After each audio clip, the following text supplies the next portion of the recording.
The oil spill by BT has left tar balls all over the sea. So don't go swimming down in the south unless you want tar balls in your mouth. Balls in your mouth, balls in your mouth. Don't swim in the ocean, you'll get balls in your mouth. Balls in your mouth, balls in your mouth. Don't swim in the ocean, you'll get balls in your mouth. Balls in your mouth, balls in your mouth. Don't swim in the ocean, you'll get balls in your mouth. Balls in your mouth, balls in your mouth. Swim in the ocean, you'll have balls in your mouth. Go ahead! Balls in your mouth, balls in your mouth. Don't swim in the ocean, you'll get balls in your mouth. Balls in your mouth, balls in your mouth. Don't swim in the ocean, you'll get balls in your mouth. Right now! Balls in your mouth, balls in your mouth. Don't swim in the ocean, you'll get balls in your mouth. Balls in your mouth, balls in your mouth. Don't swim in the ocean, you'll get balls in your mouth. Balls in your mouth. Don't swim in the ocean, you'll get balls in your mouth. Balls in your mouth, balls in your mouth. Don't swim in the ocean, you'll get balls in your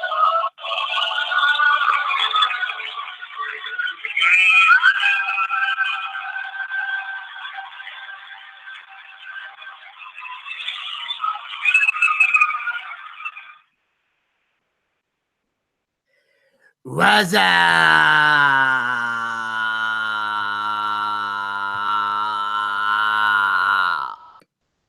BOOCHCAST fans, listeners across the internet radio waves.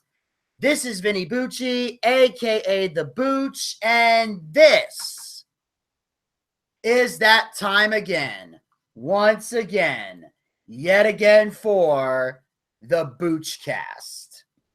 What's up, everybody? It is Friday, May the 13th, 2016. It is high noon, and holy shit, folks, it is Friday the 13th. And for those of you on YouTube, if you're wondering, why is he not wearing a hockey mask? It's because A, I don't have one. B, it makes it difficult for me to project. So that's why I don't have a hockey mask on for this particular show. But as you can tell, I am speaking to the YouTube listeners, which means that YouTube today is up and running. For the YouTube audience out there, for those of you that are wondering why there was no video yesterday, or if you did tune in for a while, you noticed that there were technical problems with yesterday's YouTube video. For some reason, the mic wasn't working, which means that I would have been standing here, but you wouldn't have been hearing anything. And there wouldn't have been subtitles or anything like that. So it would have been a waste of time to listen to the show on YouTube yesterday. So in the midst of all the craziness that went down at the beginning of yesterday's show, I just finally decided I shut the video down, went on to the podcast version, and just kind of focused on that for the duration of the show. But I do have it uploaded here today. That's why it still says episode 15 on YouTube, because this is episode 15 on YouTube, since yesterday everything went to shit. So I have it all fixed up for today. That being said, as I mentioned before, it is Friday the 13th. That's why the title of today's show is called All the Luck in the World, because we're going to need all the luck in the world to make it through the next 24 hours. Or 12 hours, depending on whether or not you count midnight. But for the duration of the day, we're going to need all the luck in the world today, because Friday the 13th is the unluckiest day of the whole fucking of all. It's the most unlucky day of the year. Every now and then it creeps up upon us. but it is a very scary day, especially since the days of Jason Voorhees. That just made it even crazier. So that's why I'm calling today's show All the Luck in the World. I am wishing all of us the best of luck in the hopes that we make it through the show today with no technical problems, no complications, no drama, no bullshit. Well, maybe a little bit of bullshit, but just no drama. And we have ourselves a great, great show today, because that is the purpose of the BOOCHCAST, to put on a great show and to entertain. And of course, that's what I live to do. The Booch. I live for these days. I live for moments like this. That brings me to my first topic on this wonderful, glorious Friday. And that is, of course, last night I performed at the Utopia Bar and Grill last night to a very packed audience. Was an empty seat in the house as far as I saw. And all I can say is the show went great. It was hosted by Vinny Paul, and which was very interesting to be on a show where someone has the same first name as you. Because everybody keeps saying they love Vinny. Where's Vinny? I'm thinking it's me. Sometimes it's me. Other times it's the other Vinny. So that was a little bit of a complicated thing. But aside from that, the show went great. Vinny Paul put together one hell of a great show. And there was a lot of great talent that stepped foot on that stage. Some comics I hadn't seen in a long time. Some comedians I got to see for the first time. Some of them were really good. Some of them were out there. It was a plethora of talent and different comedy styles all on one ticket. But ultimately, the fans enjoyed themselves. I had a great set. Crowd loved me. I got a chance to do a little bit of crowd work during the show, which it kind of creeped up unexpectedly, but it's something it's a part of my game. I'm still trying to work on. You know, I'm good at telling jokes and sticking to my time, but in terms of actually looking at an audience member and talking to them, I'm still trying to find a way to incorporate that while staying to my time. I think it's something that would be easier to do if I had a larger number of time. I would be more comfortable speaking to the audience.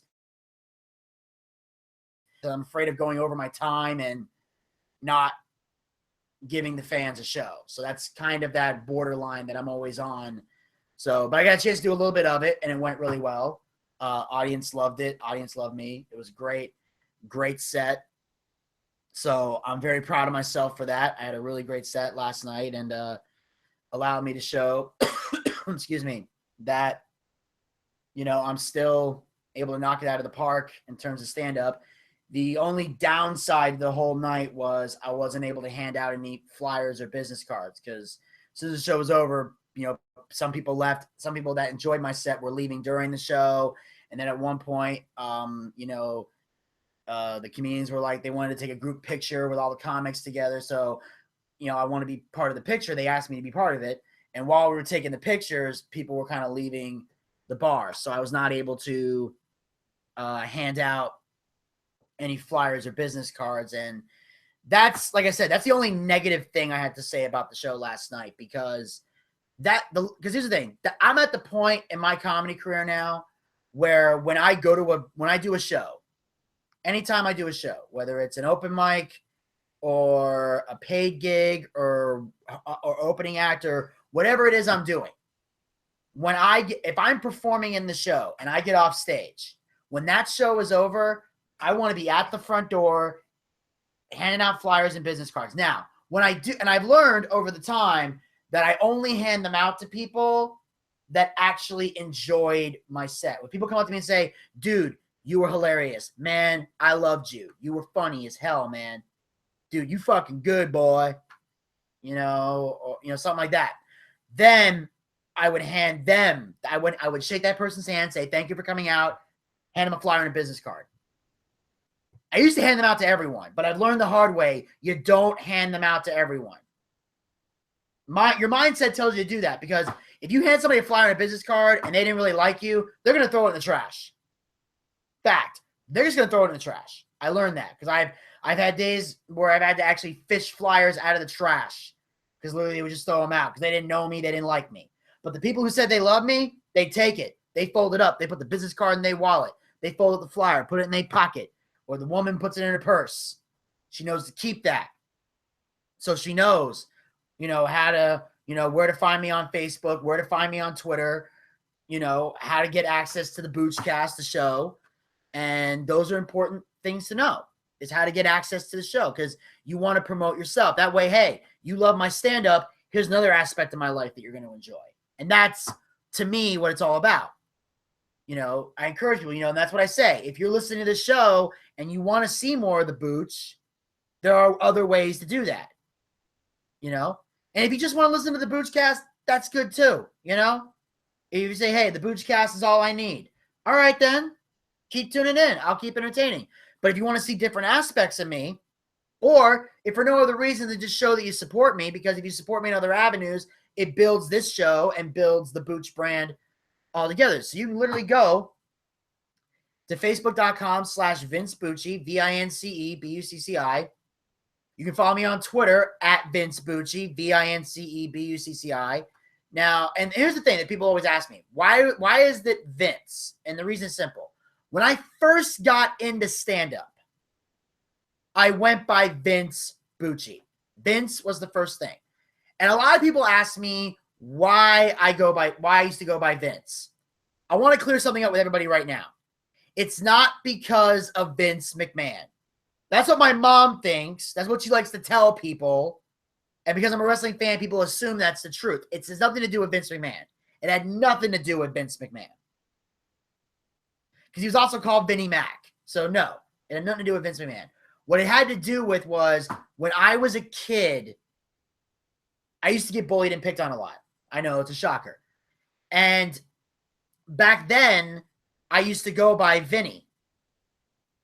But so many words rhyme with Vinny that when people didn't like me, they just verbally, maliciously beat me down with that.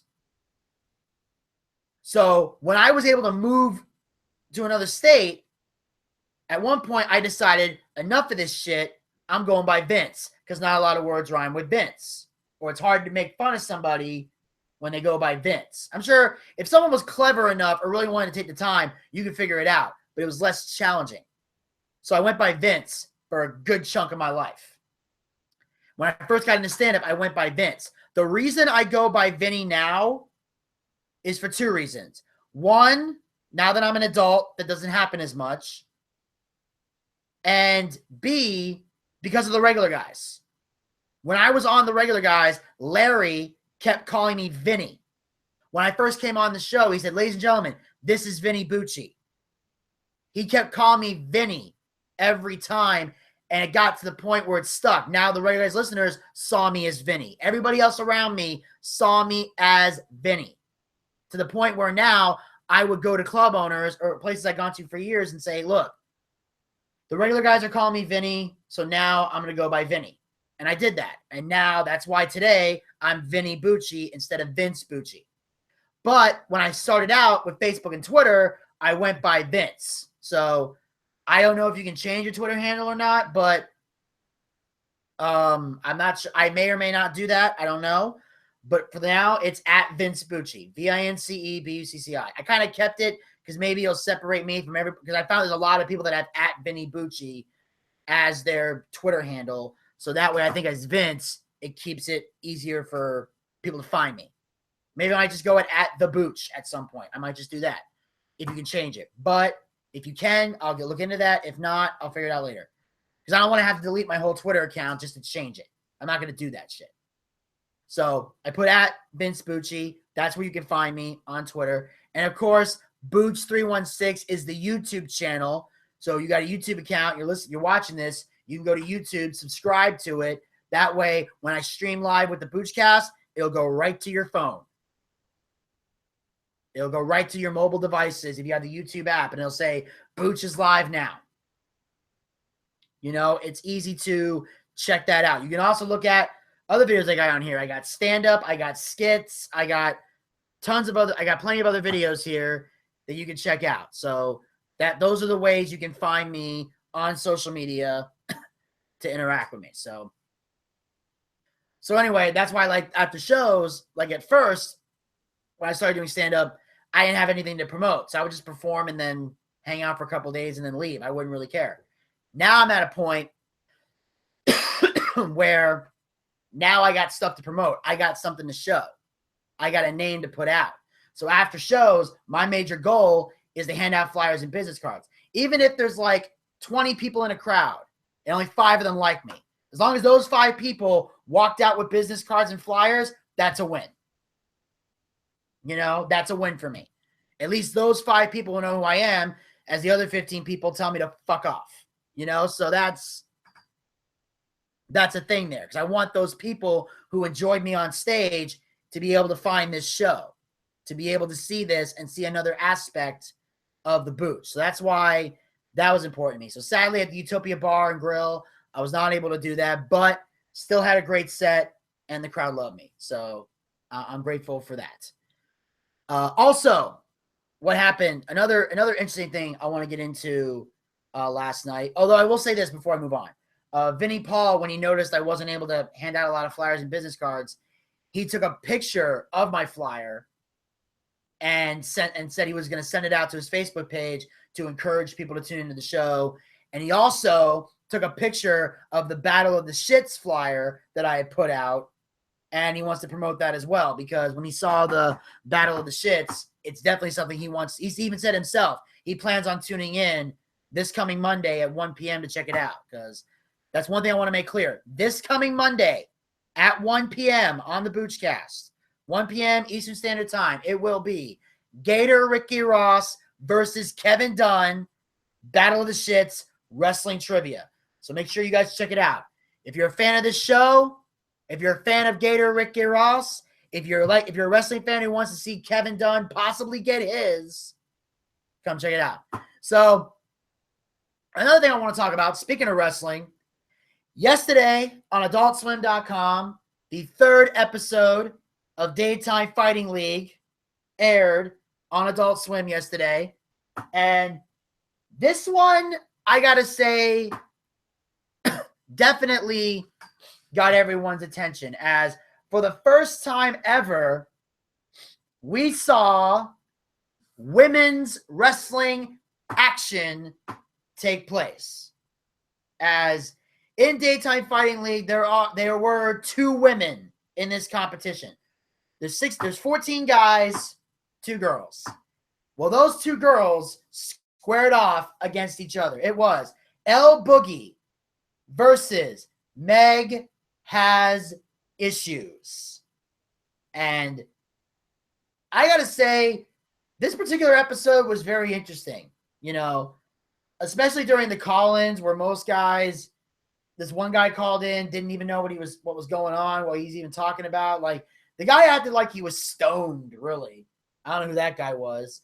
Then, of course, there was some people that were, you know, and it was weird, because at some point, El Boogie had the advantage. Then it was 50-50. Then Meg Has Issues got the most votes. Like, there was a lot of going back and forth with the voting. And then, of course, Meg told a random story about something about a dog's skeleton. I can't quite remember exactly how the story went. But I will say that, of course, they have Meg doing her interviews. She's telling a very interesting story. And the type of match they had was called a Sky Sub match. Now, how a Sky Sub match works is simple. Basically, what you do is both competitors have their hands tied behind their back. They put their hands behind their back, they tie them up, and they take a sub sandwich and they tie on a rope and they hang it from the ring. And the job is the 2 girls have to fight it out. And basically, the first one to take a bite of the sub wins the match. And those are the rules. And of course, this one to me was the most interesting fight, especially since Meg has issues. She had she was wearing all blue and she had the Snorlax Pokemon on her knee pads. Like, she looked like, and she had like orange boots. Like, what I loved about Meg has issues is that she actually had the look of a professional wrestler in terms of, costume, outfit, wrestling attire. Like, she looked badass going in there. And what's interesting, so that basically that's the rule. You have to take a bite of the sub to win. Now, when these two women finally managed to get into the ring, it was, without a doubt, the most brutal fight to happen in Daytime Fighting League. Because these two girls are shoving each other out of the way. They're all trying to get to the sub. They're all trying to get a bite. And then all of a sudden, at one point, and El Boogie was looking for blood. Because all of a sudden, out of nowhere, El Boogie comes in and just, boom, like shoulder shoves Meg. And Meg goes down face first into the mat. Because keep in mind, folks, sometimes when you fall, you can put your hands up to protect your face or try to use your hands to cushion the blow or fall.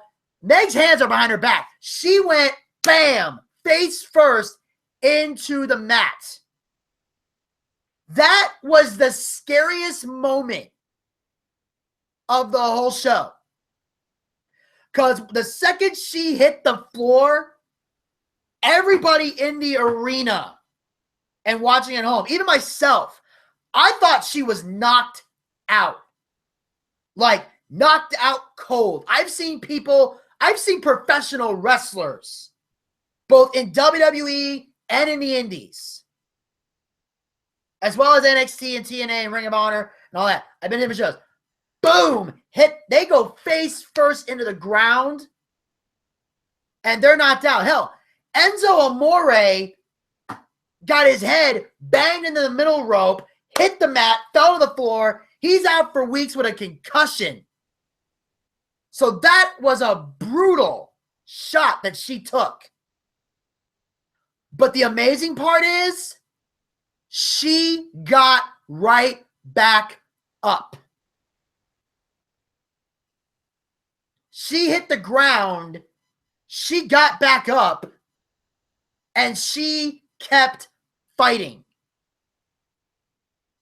So, regardless of whether you like Meg Has Issues or not, regardless of whether you were supporting El Boogie or supporting Meg Has Issues, you can't deny that she displayed toughness in that match. You can't deny how tough she was. You can't deny how badass she was. You can't deny that she has the heart of a champion. That, to me, was amazing. And here's the best part. When Meg got up, there was blood coming down her face. She was bleeding from her nose and kept on going. She never stopped.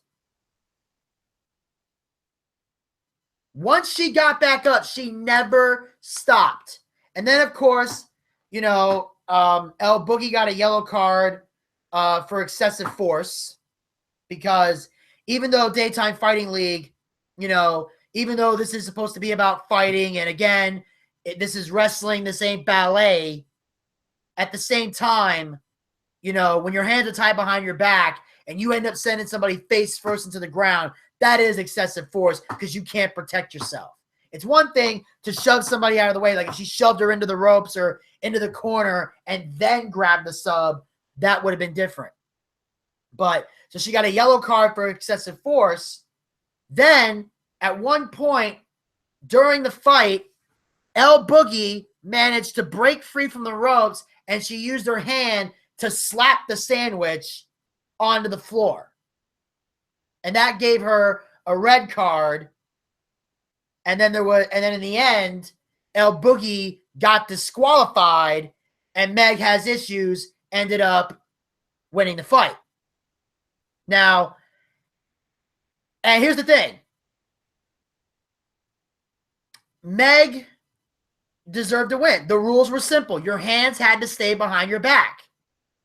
So even though, granted, Meg Has Issues won by disqualification, you can't change the fact El Boogie cheated.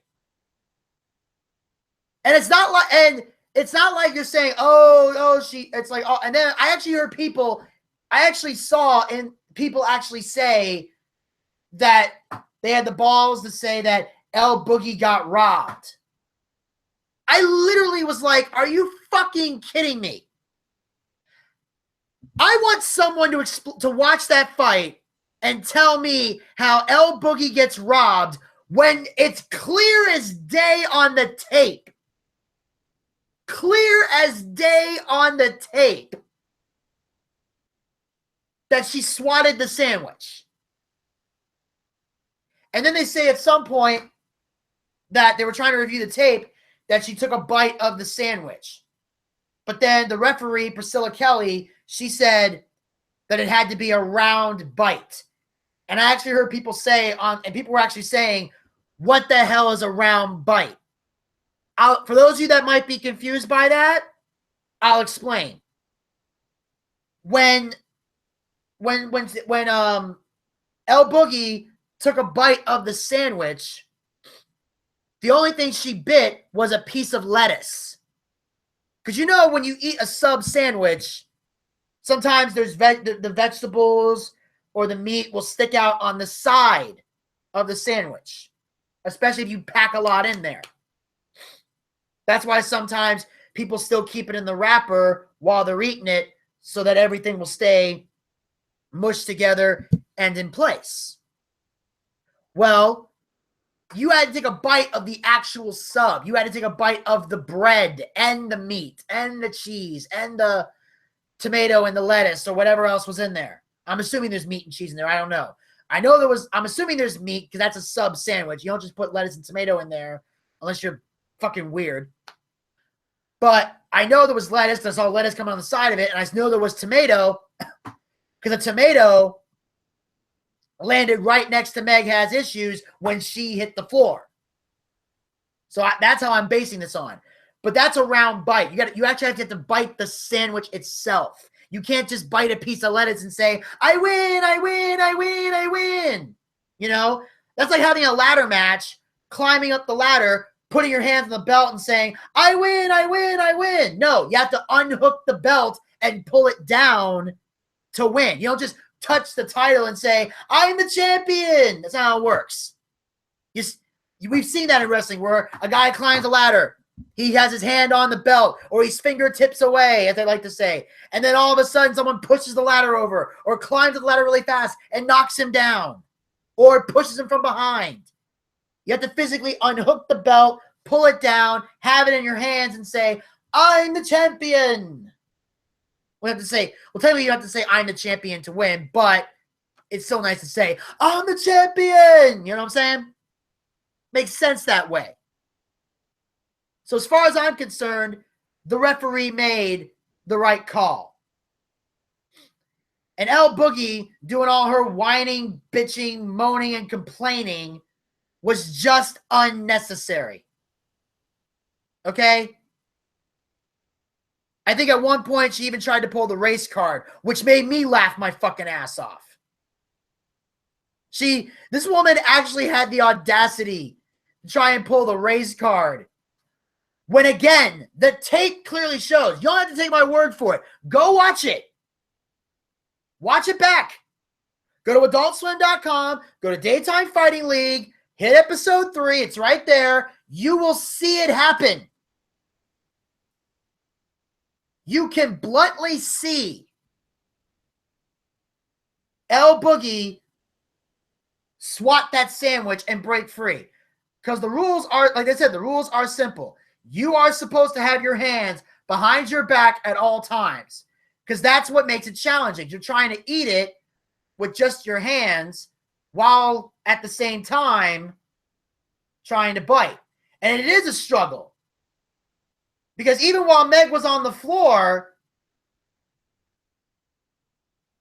El Boogie had a clear advantage to eat that sandwich. And even she was still struggling because as they're bumping around, the sandwich is swinging back and forth, it's spinning around. They're struggling to eat it. Things just got really out of control. But like I said, when Meg hit that canvas, she got up. She embodied what a champion is supposed to be. And she deserved to win that fight. And so I will take this opportunity to say congratulations to Meg Has Issues. She is the embodiment of being a tough, strong woman.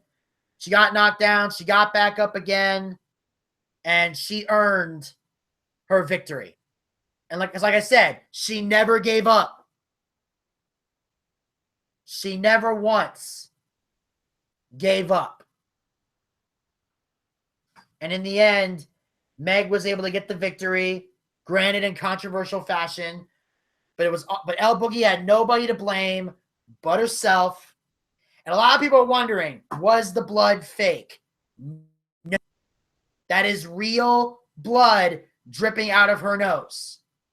There was no makeup artist. There were no blood capsules. None of these fights are fixed. These are real fights happening.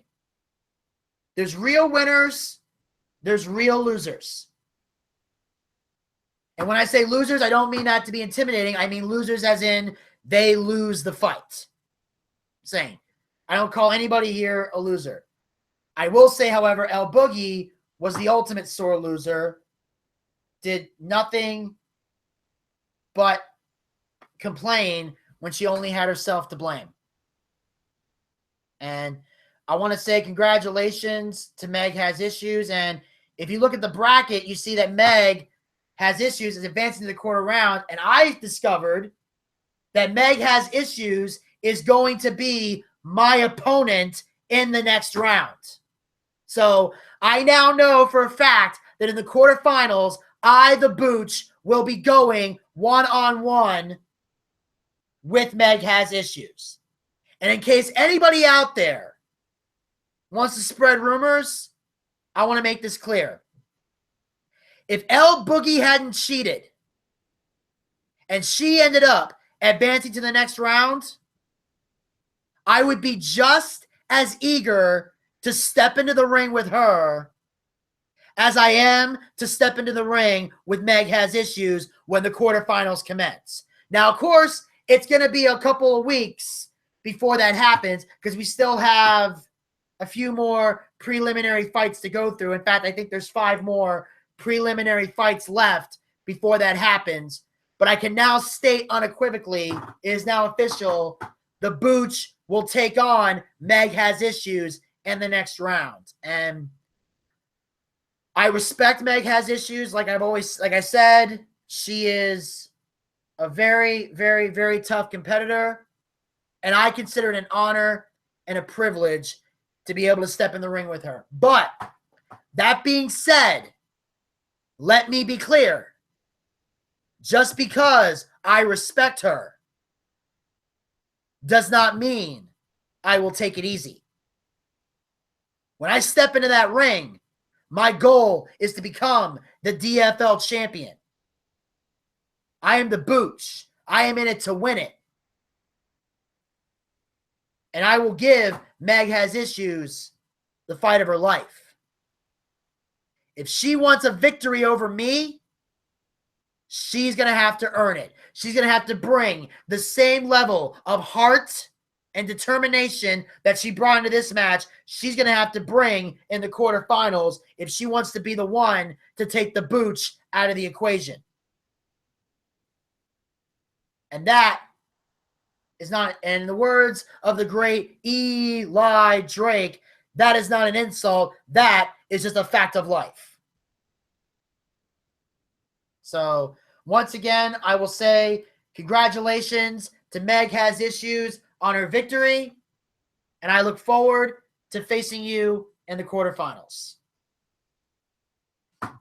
And on that note, ladies and gentlemen, coming up today here on the BOOCHCAST, we've got a lot to discuss, a lot we're going to get into.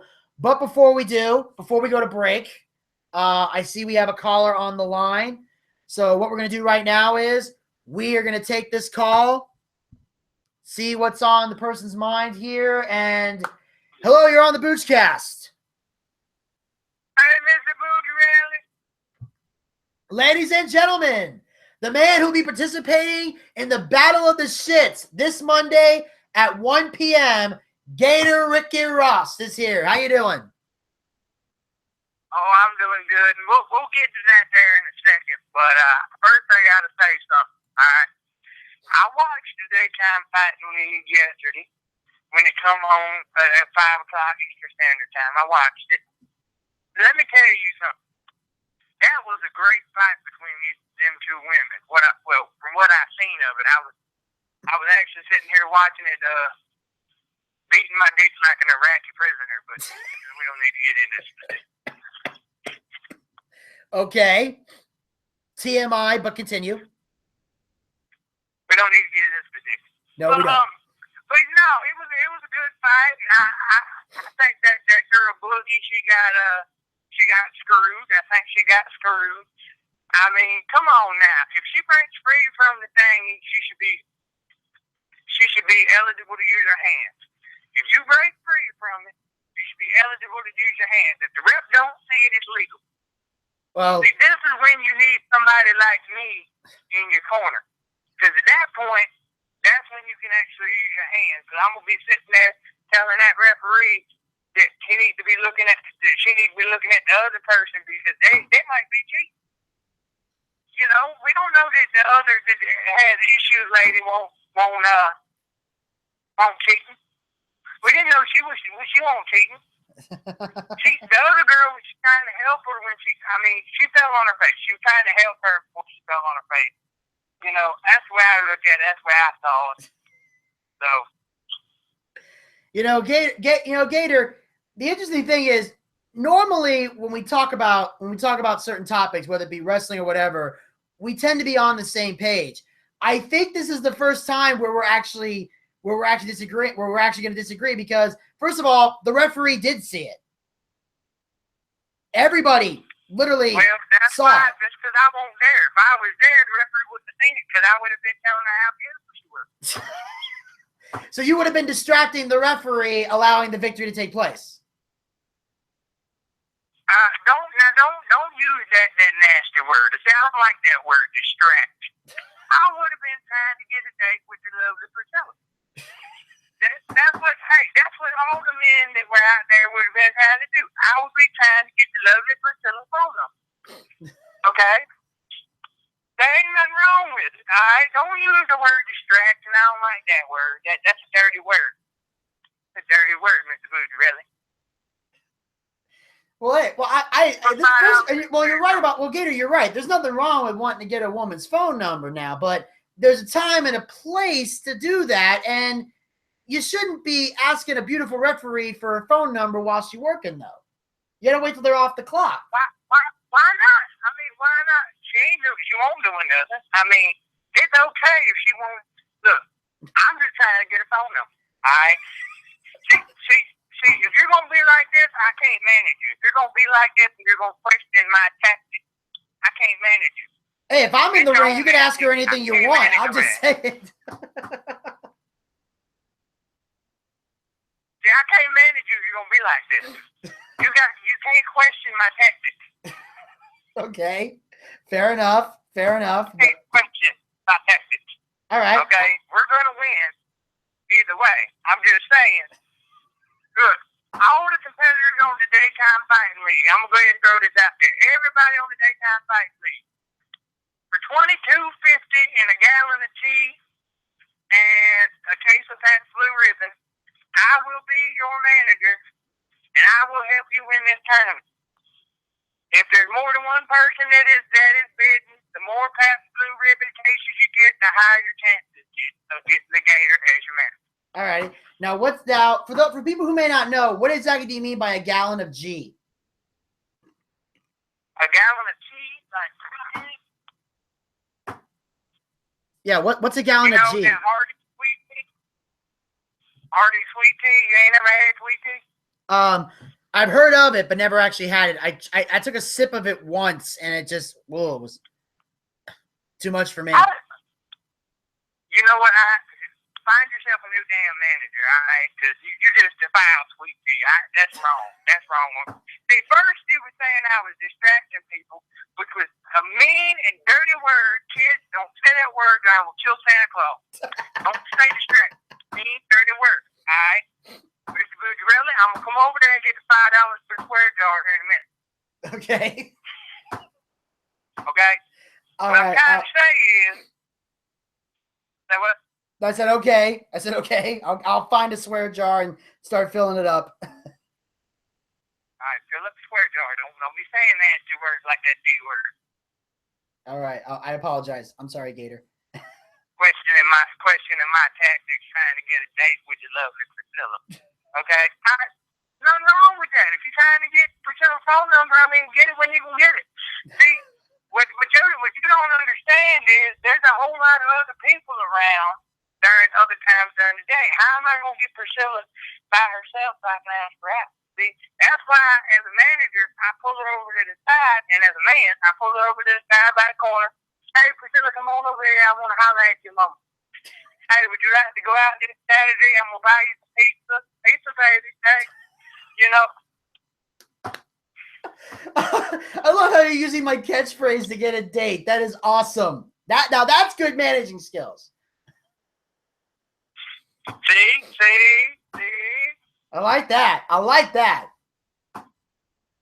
See, you can get fellas. You can get your notepads out because Gator's gonna go ahead and give life lessons here. Yeah. Get your notepads out. You can get women if you're a couple of different things. First off, you got to be funny to get the women. See, that's all I got going for me is being funny because I got a big ass beard and I look like Bigfoot had a baby with Kirstie Alley. So So I have to go on my personality alone. Very true. Okay, I got to go on personality alone. That being said, that's how I'm gonna get Miss Priscilla. See, when they bring me in, bring me to the swimming pool during the quarterfinals, right? Yes, the quarterfinals is when I'm going to be facing Meg Has Issues. Right. When they bring me into the quarterfinals, I'm gonna make sure I holler at Priscilla first, because I'm gonna make sure I get Priscilla. I gotta get Priscilla's phone number. And when I say get a phone number, I don't mean make up a damn number, Priscilla. I want your real, legitimate phone. I don't want to hear 5555555. That's bullshit.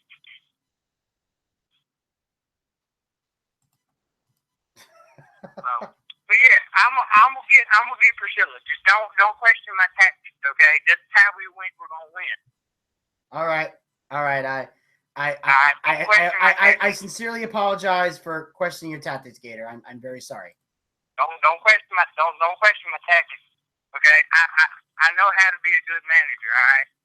Okay. Good managers do. Sometimes a good manager got to do bad things, all right? Like speaking of bad things, those are all my thoughts about Priscilla this last night. But let's not get into specifics.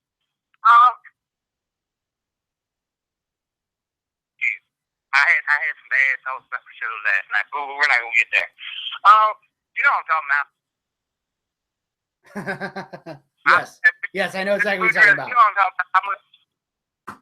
I'm gonna get that bra quicker off her quicker one-handed than you did off that fat dude.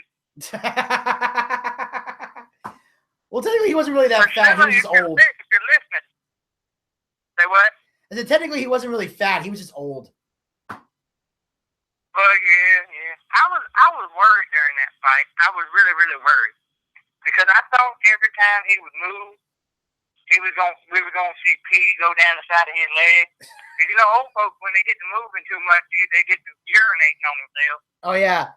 I think he actually left a colostomy bag in the trainer room while we were getting, saran wrapped up for the fight. Oh shit!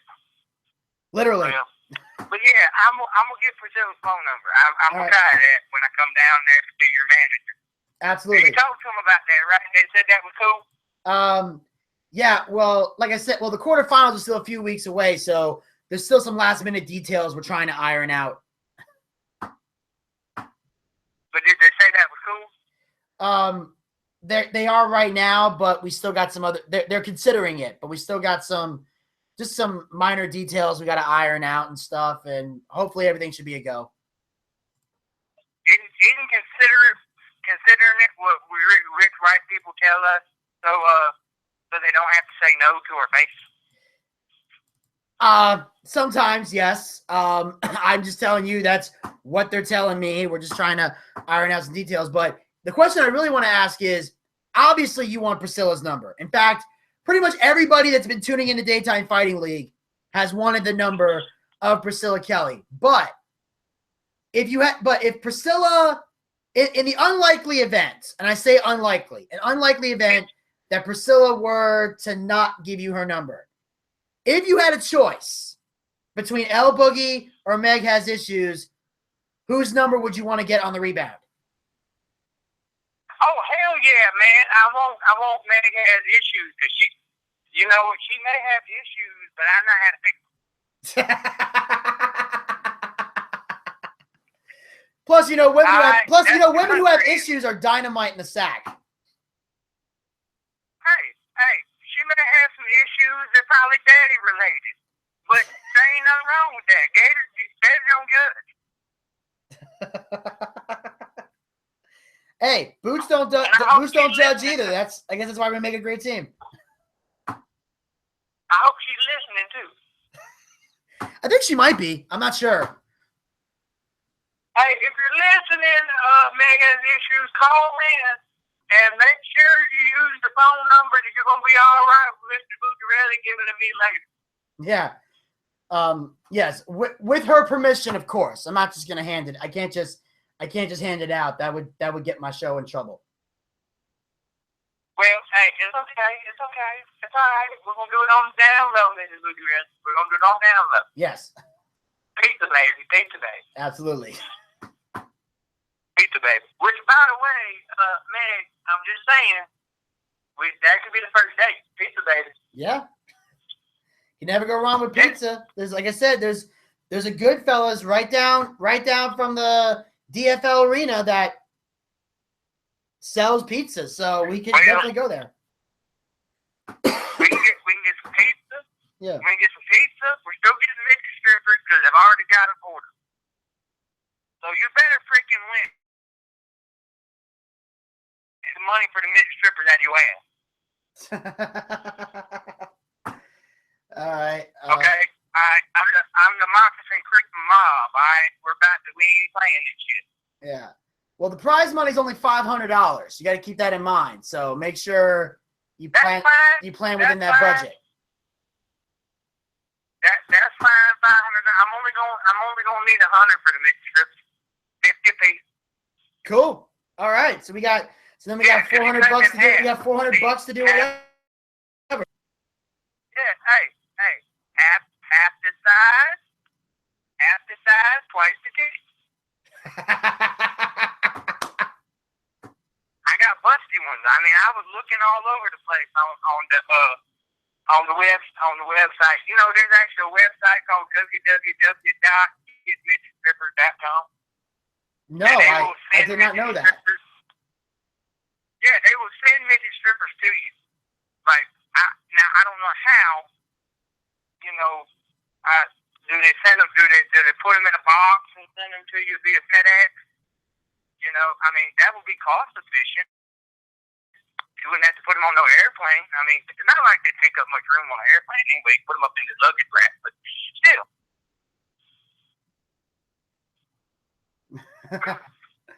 All right, man. That definitely sounds like a plan. Yeah, but we're gonna get that straight, and we're gonna get everything else situated with the daytime fighting league. And when I manage you, when we take on Meg has issues, if I get up there and attempt to kiss Meg like I'm Ric Flair, don't judge me. Oh, I won't. I won't. Don't judge me. Just go for whatever. Go for prize. We ain't bullshitting here, all right? I got you. I kiss her like I'm Ric Flair, kissing Becky Lynch. Oh my God! I wish I could have been his old ass that night. A lot of people wish they could have been his old ass that night. Oh my God! You know what? You know who else I wish I could be? Alberto Del Rio. She's like my dream girl. I didn't understand half the shit she says, but she's like my dream girl. Wait a minute, Del Rio's with Paige? Yeah. This is news to me. Do you not read Facebook? Hold on here. I gotta look this up. Hold on here. What the Ladies and breaking news: Alberto Del Rio is with the sexy British member of the Knight family. 7 photos have been posted on social media. It says here, several photos have been posted on social media of WWE stars Alberto Del Rio and Paige at Disney World. And the photos have fueled speculation the two might be a real-life couple. Paige, Tyler, let me see. They're kissing. They're kissing. Yeah, that's definitely a kiss. So That's not. crazy. That don't look like a friend. That does not look like a friendship kiss either. Let me just say that. Hey, they're not cousins, so it's okay. Oh yeah, I'm not worried about. I wasn't even thinking about that. Yeah, but Alberto Del Rio is not dating Paige. Now, Alberto Del Rio, if you're listening, I will fight your ass for the honor of Paige because you know what? That's my woman. I can't understand shit she says, but that's my woman. Oh, you know this has to pop up on Total Divas at some point. Well, everything pops up on Total Divas, you know, somebody walking around saying, oh, I need a boob reduction. Oh, I need my boobs enlarged. That's the only way you can tell the damn Bella twins apart is because Nikki got a little bit bigger boobs. Yeah. But since the camera moves all over the damn place, you can't halfway tell them apart because you can't look at the boobs. Oh yeah, because they were both a little bit flat in the chest. They look exactly. Oh yeah, I saw a match they had in 2011, and like they looked and because they were both had the same boob size, they were both like I wouldn't say flat chested, but pretty damn close. They looked exactly alike. Like the only way you could tell them apart, you really had to stare at their faces, because Brie has a different face structure than Nikki if you really are looking at it. Problem is, when it comes to the Bellas, no one's looking at their faces. Why you can't tell them apart? Exactly. Now, here's the other thing. When I was talking about boobs, I did not mean John Cena and Daniel Bryan. Let's go ahead and get that clarified.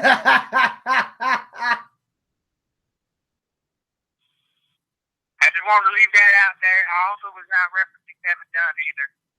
You know, or the fact that he don't get to see no boobs. But let's not go there. So,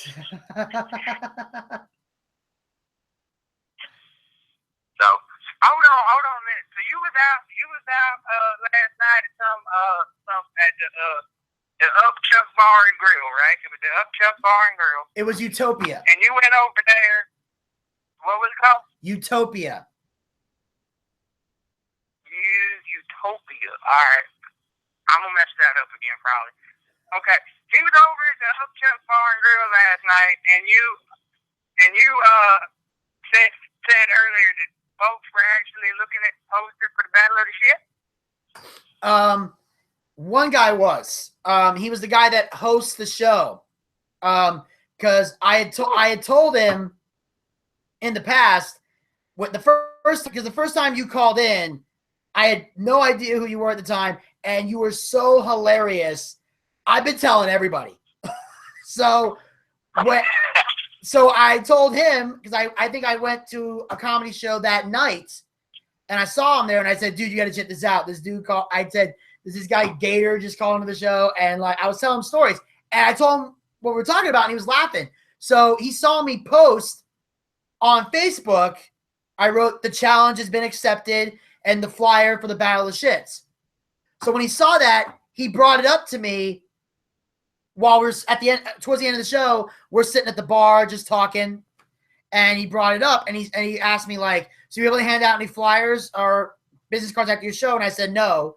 And he said, why? He said, well, while we were taking pictures, everybody was already leaving, so I wasn't able to hand out any promotional stuff. So he said, all right, well, he said, well, can I have one of your flyers? So he took one, and he took a picture of it, and he planned on posting it on Facebook so people can say, hey, the Booch performed at my show last night. Check out the BOOCHCAST. He said, if you send me the flyer of the Battle of the Shits, I'll plug that as well. Because he saw. Did you send it to him? I sent it to him. Okay. Now, this fella, you better, you know what? You know, be really nice. Is this fella listening? I hope so. If he's not listening today, he said he'll definitely be listening on Monday when you compete against Kevin Dunn. What's his name? Vinny Paul. Vinny Paul. Yes. Okay. Vinny Paul, I don't know what Mr. Bucci thinks about this, but I'm going to go ahead and just throw this out there. You know, we were talking about having me be the ring announcer for the Battle of the Shit, but I feel like we should get an unbiased third party to be the ring announcer. What do you think, Vinny? I think that would be a good idea. I mean, I didn't mean you, Vinny. I mean, you're Mr. Bucci. I know. I'm just saying, I think bringing in a ring announcer would be a good idea. Originally, I was just going to do it. But if okay, but if he's interested, he can do it. That might be a good idea. Well, I don't mean to shit in your Cocoa Puffs.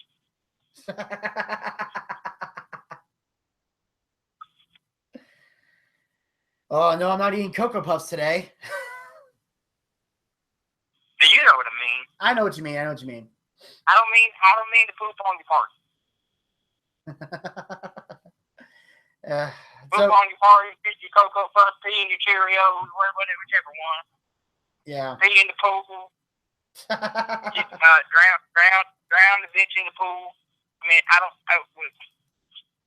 mean to. You know what I mean? I don't mean to screw your mama. I mean, I ain't trying to be like that, you know? Okay. That makes sense? Yes, makes sense. Okay, good. Now back to Priscilla. Priscilla, if you're listening, I'm dead serious, though. Seriously. Pizza baby. Absolutely.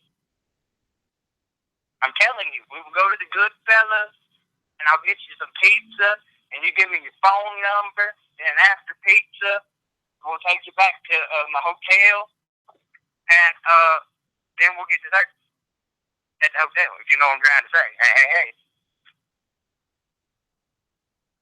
I'll give you some gator balls.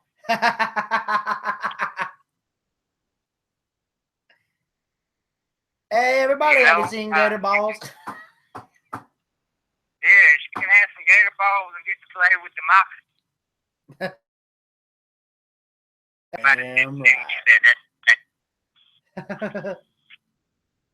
2 tablespoons of cinnamon.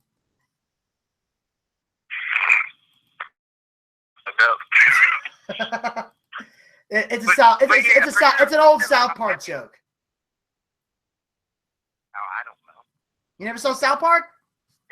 Oh, South Park. My bad. Yeah. Remember Chef when he used to have the chocolate salty balls, you know? Suck on my chocolate salted balls.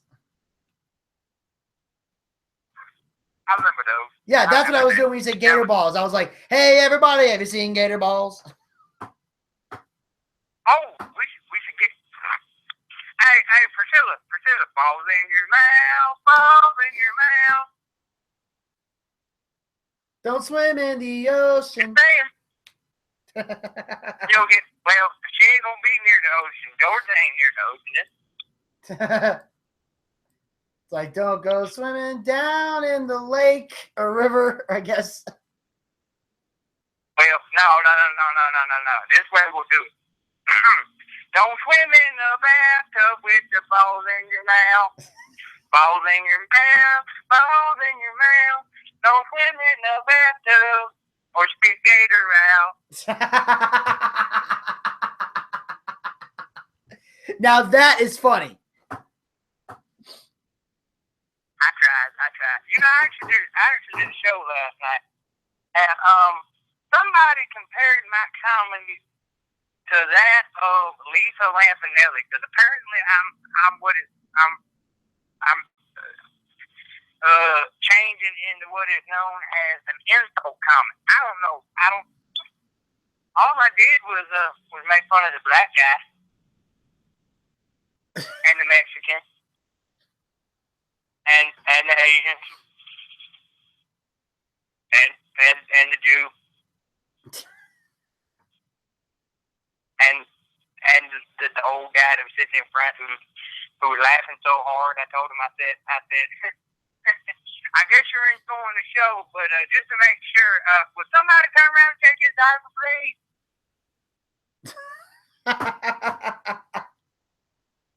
Well, apparently I'm becoming more of an insult comic because I work the crowd too much.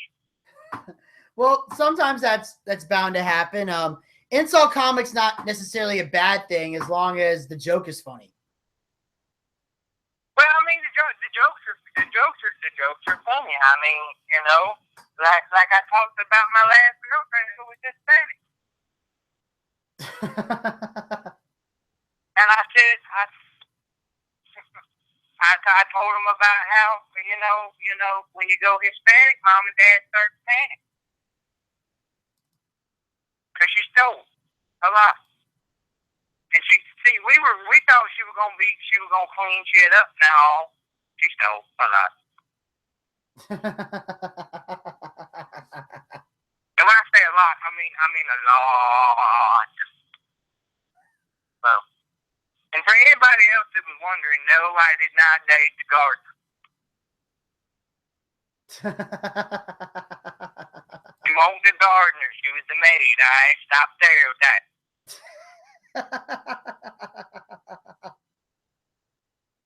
Stop getting all stereotypical. Absolutely. It's just wrong. It's Everybody just wrong. getting off. Yeah. And you know what? I got something else I want to say.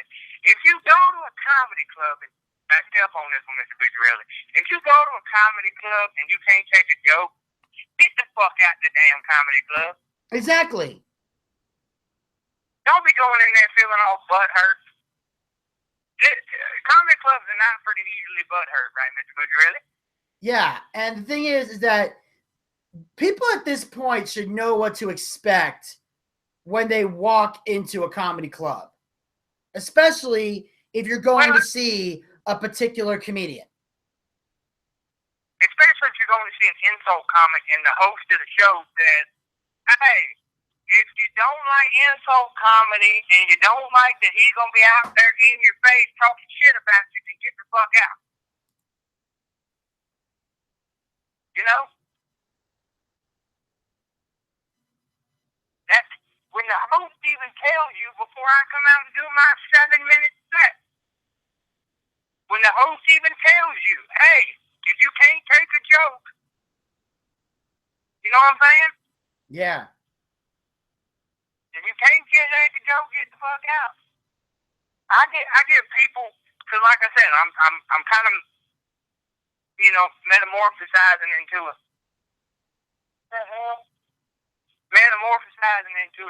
an insult comic, basically.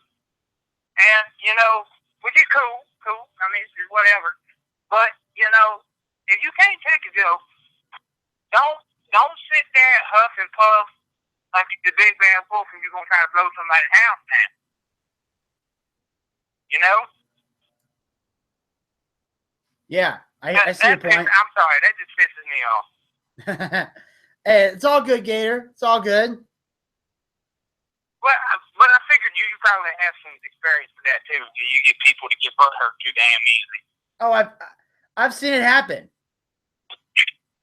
I think it's horrible. I think it's stupid. Yeah, exactly. Well, and then the host has got to sit there and put baby lotion on their ass because they got fucking butthurt. No, don't even see. When I've hosted shows before. I've done that. When I host shows at Gator, and you see me come out wearing my damn Gator shoes that I filled them myself, made them myself, and my hat, my cowboy hat, and my jeans and shit, looking like a very sexy version of Tim McGraw. When you see me come out, and and you have a problem, don't flag me down during somebody's set and say, "Oh, I got a problem with his set," because I ain't gonna help you. I mean, I might help you find the damn door, but that's gonna be about it. Yeah, absolutely. That pisses me off. Have you ever done that? You ever hosted shows and had people ask you, "Hey, can you tell him to please calm down with your gay jokes, because it really hurts my feelings. It really, really, really hurts my feelings." And I'm just like, you're at a fucking comedy club. No, I haven't been through that, but I did have. When I hosted a show, I had one really bad incident that happened to me. I had a friend of mine named Reza, who's Iranian, but he doesn't really tell Iranian jokes. He's just a straight funny comic, talks about everything but about being Iranian, which is awesome. He could be a straight comic without having to bring up his nationality. But he likes to do a lot of. I agree with that. That's good. Yeah. But what's great about him is he loves to do crowd work. He's very good at talking to the audience. So he's walking around talking to the audience, and there was a lady in the front row in a wheelchair. And in a wheelchair. Reza. I can't write shit this funny. This is true. Now Reza's trying to be all funny, saying hello to everybody, being polite. And all he does is walk up to the lady in the wheelchair and he goes, "So who'd you roll up in here with?" Very basic, nothing too offensive, just trying to make conversation. Some people laughed, half the audience groaned. The woman burst into tears.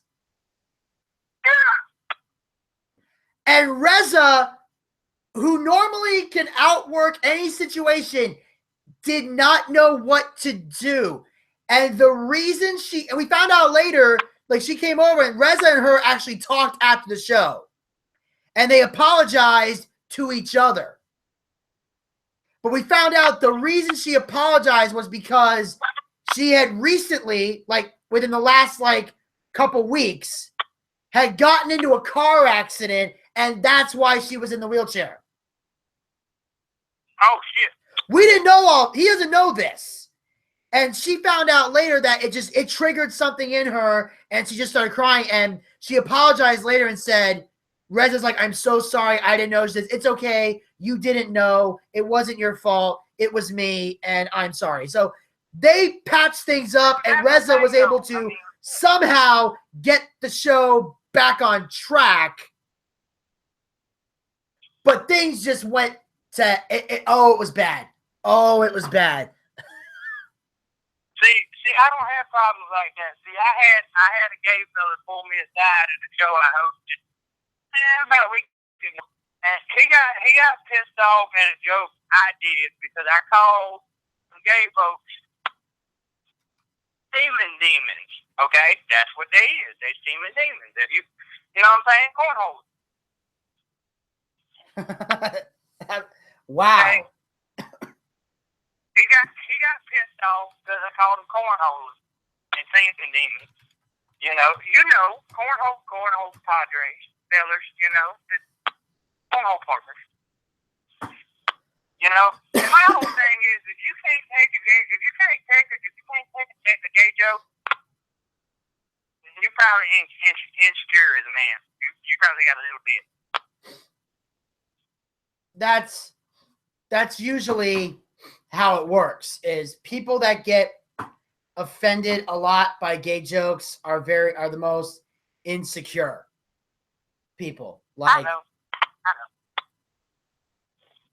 you know, like it's stupid. It's stupid to me because I mean, if you can't take a cornhole joke. I mean, it's not like I called him a faggot. No, you didn't. I didn't. To his face. Knowing me, I probably would have called him one just for being offended. It wouldn't have had anything to do with the gay joke. Well, you know what I did? You know what I did? After I had security kick him the hell out because he was sitting there about to get all like gay pride on me, and I was a little scared because I thought he was gonna throw Skittles at me. So I was a little scared. Okay. So what I did was right after he got kicked out, I called him a face. And I talked shit about him on stage. In between the next two comedians I had, I called him a faggot, talked shit about him. And I said that on stage too. I said I was a little worried sitting over here. Somebody made a joke about cornholing and called somebody gay. And the guy that I called gay, I mean, he took it, you know. Yeah. He laughed. He laughed his ass off because he could look over at his lovely blonde wife he was with and go, I'm gay, but I'm gonna get laid later, motherfucker. You know what I'm saying? Now that's really good. Yeah, because see, that's why. See, when I make gay jokes, I always pick the guy that comes in with a really hot ass woman because I'm trying to help him out. Because after I made the gay joke, if he takes it 9 times out of 10, he's probably gonna get some later that night. Yeah, absolutely. See, but if the fella that came in by himself, he got all pissed off about the cornholing joke. You know, got all pissed off about the demon cornholing. You know, shit. He got all pissed off. Whatever. Fuck you. Go on.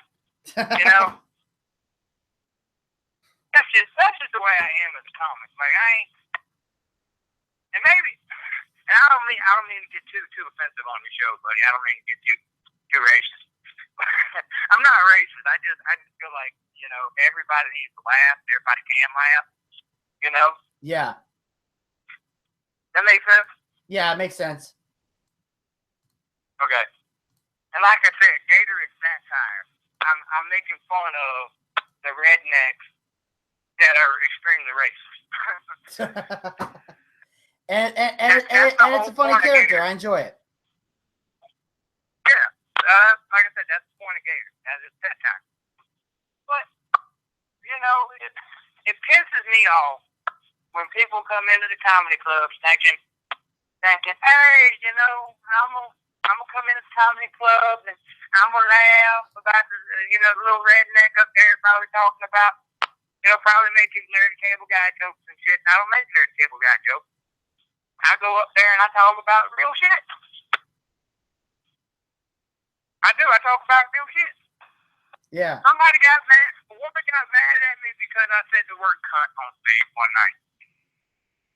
Oh boy. And I wasn't even referencing anybody. You know? But after she left, I referenced it.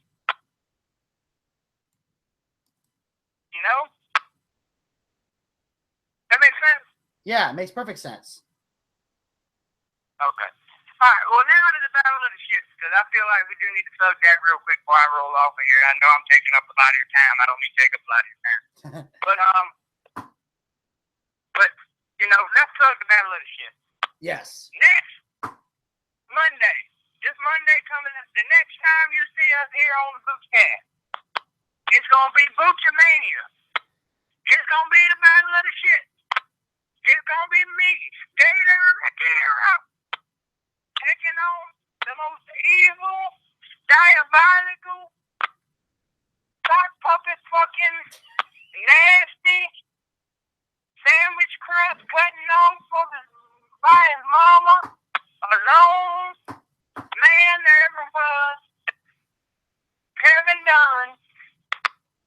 one-on-one, the battle of the shit, trivia. It's going to be wrestling trivia. There's going to be, 10 questions, right? 10 Yes. questions? 5 from me, 5 from Desmond. Okay, 5 from Mr. Bucci and 5 from Mr. Lorenzo. Okay, so 5 and 5. Yes. And we got 2 special referees for this. We got Mr. Bucci, the future champion of the Daytime Fighting League, and whatever the hell Mr. Lorenzo does. I don't know what he does. All I know is he plays music. Okay. The Leonard Skinner looking like Mr. Lorenzo. I don't know how to describe it. Well, if you need a picture, I'll show you where to find him. Okay, so let me know where to find it later. We'll look it up. But I'm gonna kick the gun's ass, everybody. So if you want to see that, this may get too graphic for radio. And we may get shut down by the ABC committee. No. ABC is alcoholic beverage control, right? Yeah. Okay, all right. We may get shut down by Blog Talk Radio, but it'll be all right. We'll be all right. We'll still be on YouTube. Absolutely. We still got YouTube right here, so I think we'll be fine. Yeah, and unless YouTube shuts us down for graphic content too. It might be too graphic by the time I whip his ass with my good foot. And remember, it's gonna be the good foot to whip his ass, not the bad foot, the good foot. Yep, on the good foot. Only the good foot, because if I use the bad foot, I'm gonna be hurt. Oh yeah. I'm gonna be hurting them all. Exactly. Be hurting them all. And we don't need me sitting here back in the house with a pulled hamstring because I whipped that ass too much. Absolutely. I couldn't agree more. Yeah. Oh, one more cornhole reference, and this one I'm gonna make to Kevin Dunn just because. He probably cornholes. I don't know. He keeps talking about how he keeps getting butterfly kiss. What the hell is a damn butterfly kiss? I don't know. I think it's like a quick peck or something. I don't know. I don't look.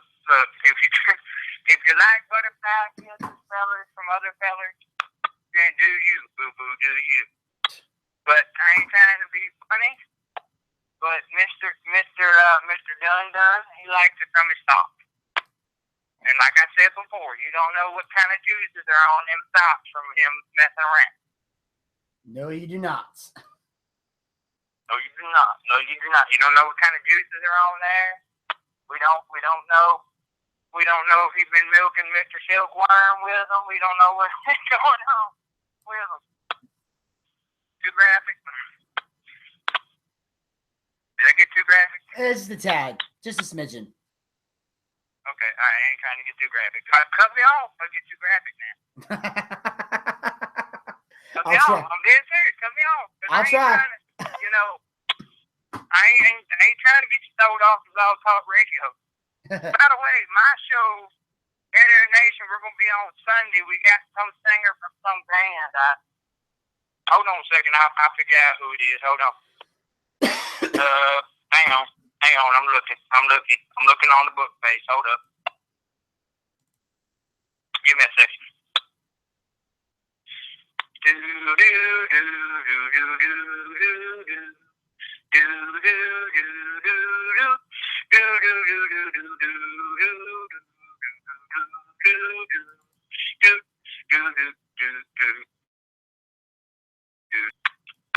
Tony Duggan of the band Sycamore, I think that is. I think it's Sycamore. Okay. Yeah, I think it's Sycamore. I might be wrong. Probably really, really wrong. song, to be honest. Oh boy. I think it's Sycamore, but yeah. But if you want to hear some really graphic, if you want to hear some really, I don't. They don't censor me on that show. So they don't censor me. All right. Well, that's right, ladies and gentlemen. This Sunday, you can check out. Yeah, that's right, ladies and gentlemen. This Sunday, you can check out the Dead Air Nation podcast with Gator Ricky Ross and his gang, and make sure you guys check that out this Sunday. And make sure tomorrow, I mean not tomorrow, but the next day on Monday at 1 p.m. tune in to the Battle of the Shits, Gator Ricky Ross versus Kevin Dunn. Yes, sir. And I'm gonna kick his ass. All right. Now, Mr. Bucci, I appreciate you having me on the show, but I gotta get back on the road. So I'll talk to you later. On the road again. You can't wait to get on the road again.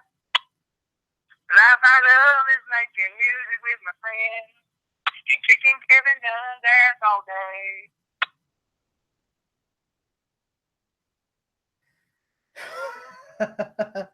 And that, ladies and gentlemen, was good old Gator Ricky Ross. Again, make sure you tune in Monday, 1 p.m. here on the BOOCHCAST for Gator Ricky Ross versus Kevin Dunn on the Battle of the Shits. Wrestling trivia at its finest. Right now, we're going to take a break here, and when we come back, we've got news and wrestling talk coming your way here on the BOOCHCAST. And I shall return right after this.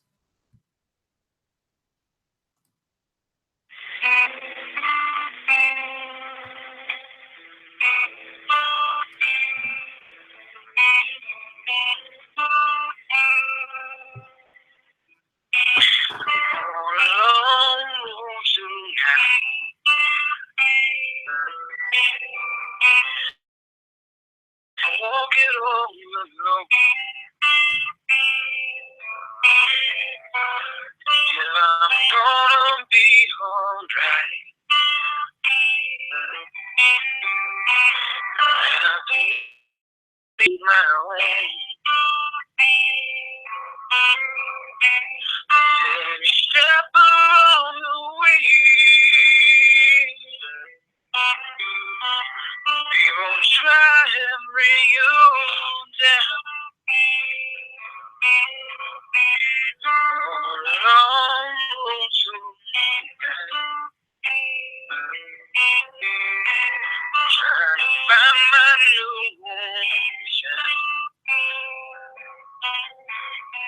Walking down in my feet. Just get out here on my back.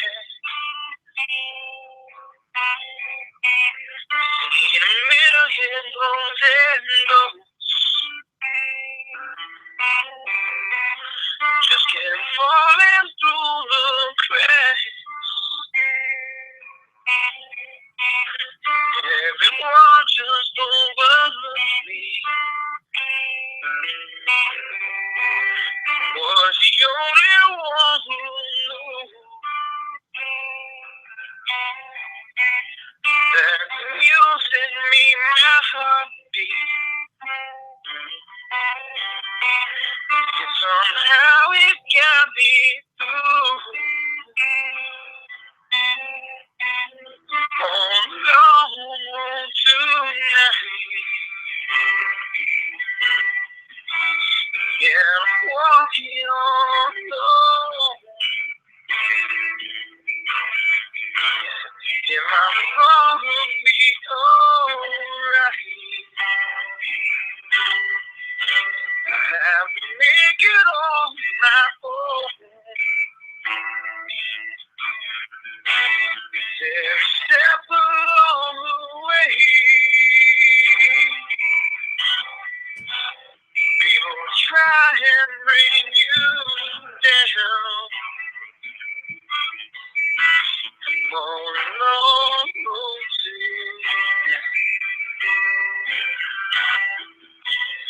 trying to find my new home.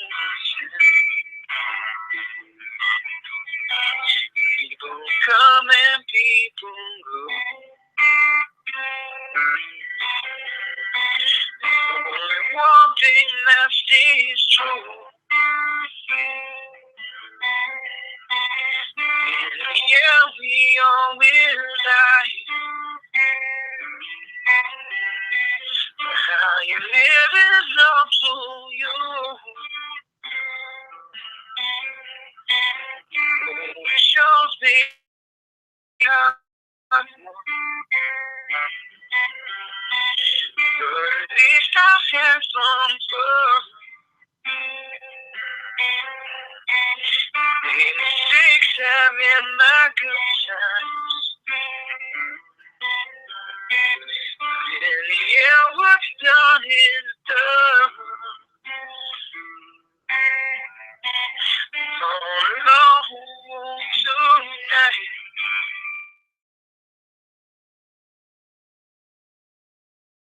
You know.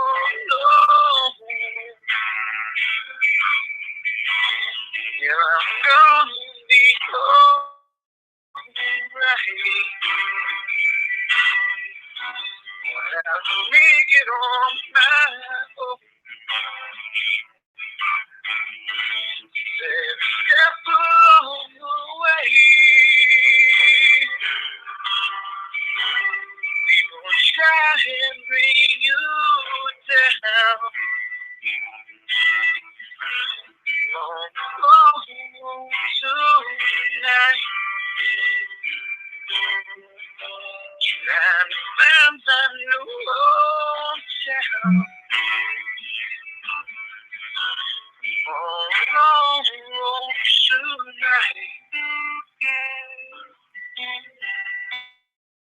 Trying to find my new hometown.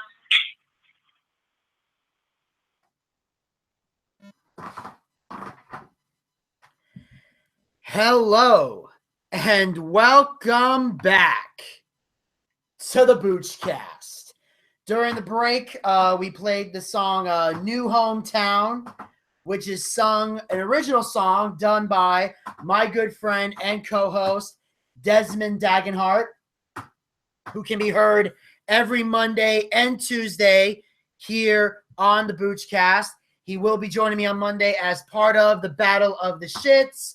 He will have 5 questions prepared for Gator and Kevin, as will I have 5 questions of my very own. We will go over our questions to make sure we don't ask the same thing, and we will be here Monday to entertain all of you. Now, of course, one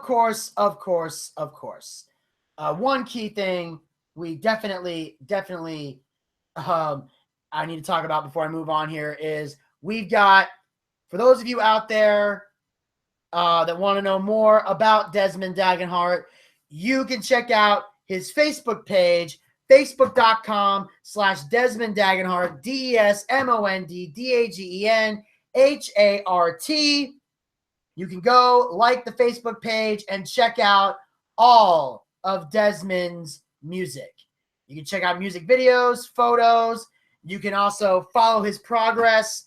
And, of course, you can send posts to his page. You can review his video request that you would like Desmond to give for you. If there's a song you'd like him to cover, so he will take your request, put a video up, and send it to that page. Now, of course, I personally will take that song, audio, get it, download it, and put it here in the BOOCHCAST, playlist.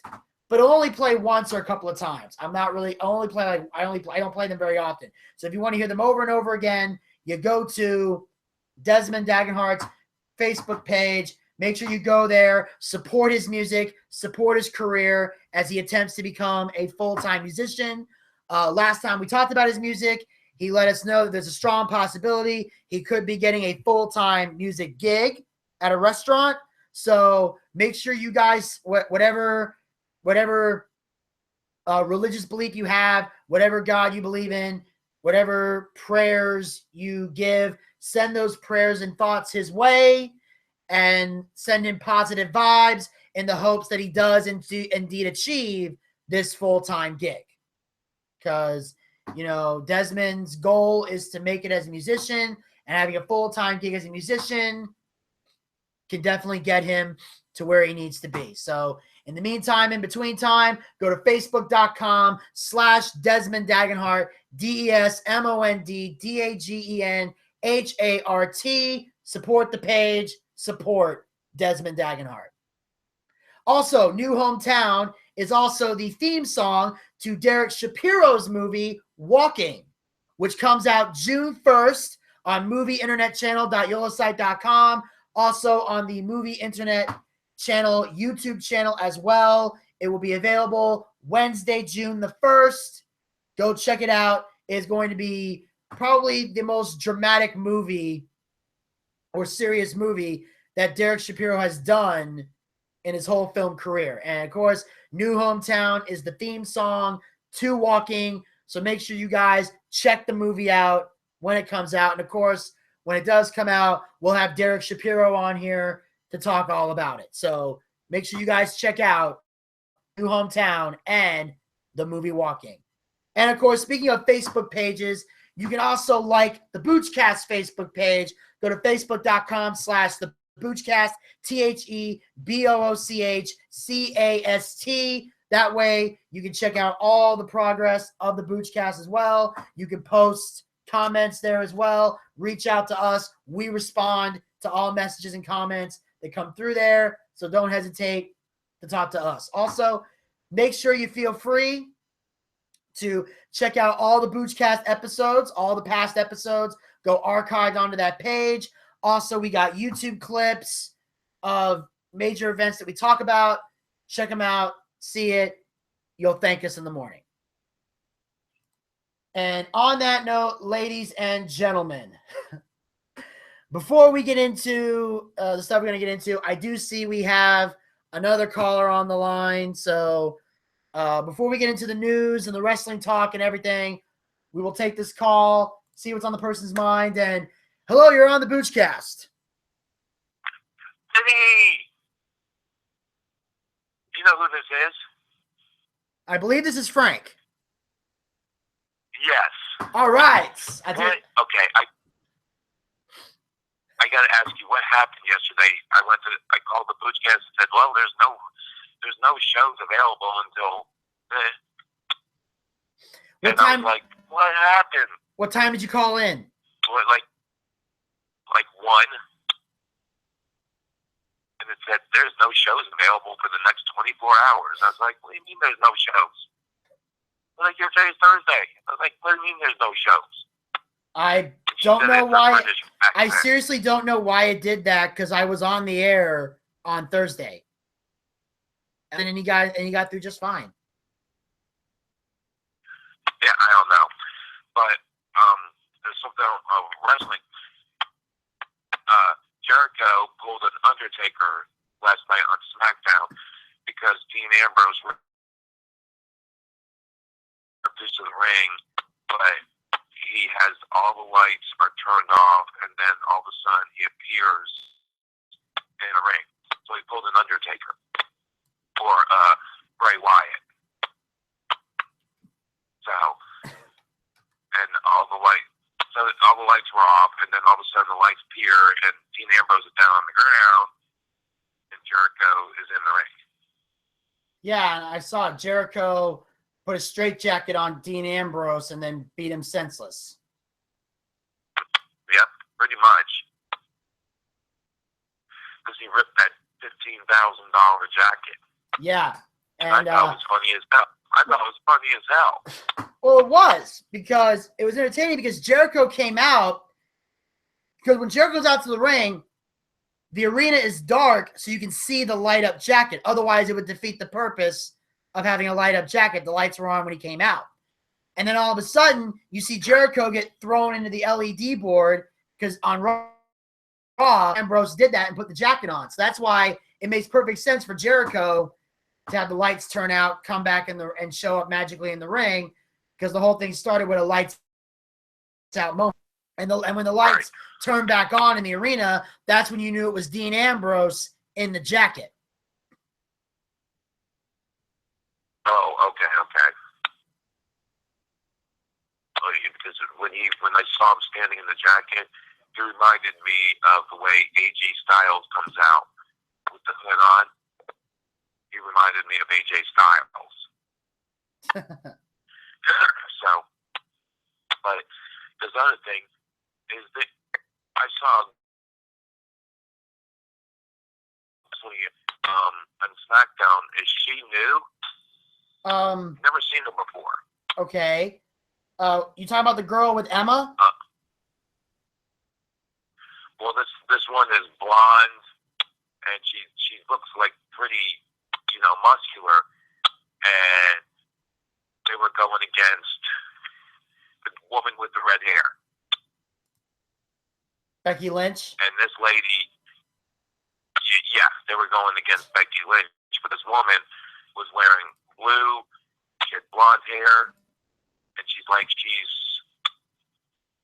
I can't remember her name. She's like, I'm new. I'm from NXT, I think. Yeah, I know what you're talking about. It's Dana Brooke. Yes, that's it. Dana Brooke. Is she new?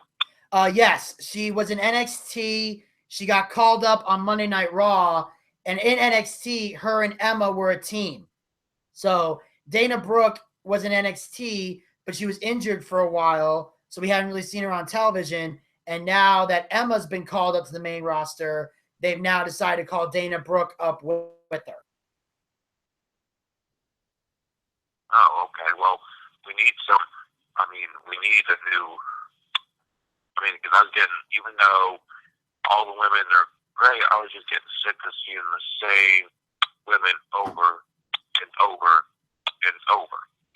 Well, the big problem is we're seeing a lot of the same women over and over again because a lot of the divas are injured. I like Nikki Bella, she's still out with a neck injury. She's rehabbing that, hoping to get back in the ring. But there's a possibility she may have, if she can't fix her neck, she'll have to retire, but she doesn't want to. Brie retired after WrestleMania because her and Daniel Bryan want to start a family. So now that Daniel's not wrestling anymore, Brie's now not going to wrestle anymore. So that way, and plus with the new Total Bella's reality show coming out, they're going to make money off of that. So financially, they're good. And so they're going to be okay. So her and Brie, so she's retired. Also, Naomi, I found out, is out with an injury. Tamina is out with an injury. So basically, all the original divas, and I say original, I'm talking about before the Revolution, that we were used to seeing on TV that used to bore some of the audience half to death, they're all injured and gone. They're all on the injured list. Oh, wow. That's why we're seeing so much of Charlotte and Becky and Sasha now that she's back. Why we're seeing so much of Emma, who just got called up. And I think that's also why they're calling up Dana Brooke. They're lacking divas. And in fact, I think that's the main reason Natalya is now in the women's title because they used to focus on aren't there. So now Natalya's got that spot open to have that submission match next Sunday that could potentially make her the new women's champion. Now, what happened to the one that never wrestled? That was always a bodyguard. Jimmy Snuka's daughter. Is she injured? Yeah, Tamina's injured. Yeah. God, please. Oh my gosh. Yeah, and Paige is just now getting worked back into the fray. Yeah, because that neck injury that the Bella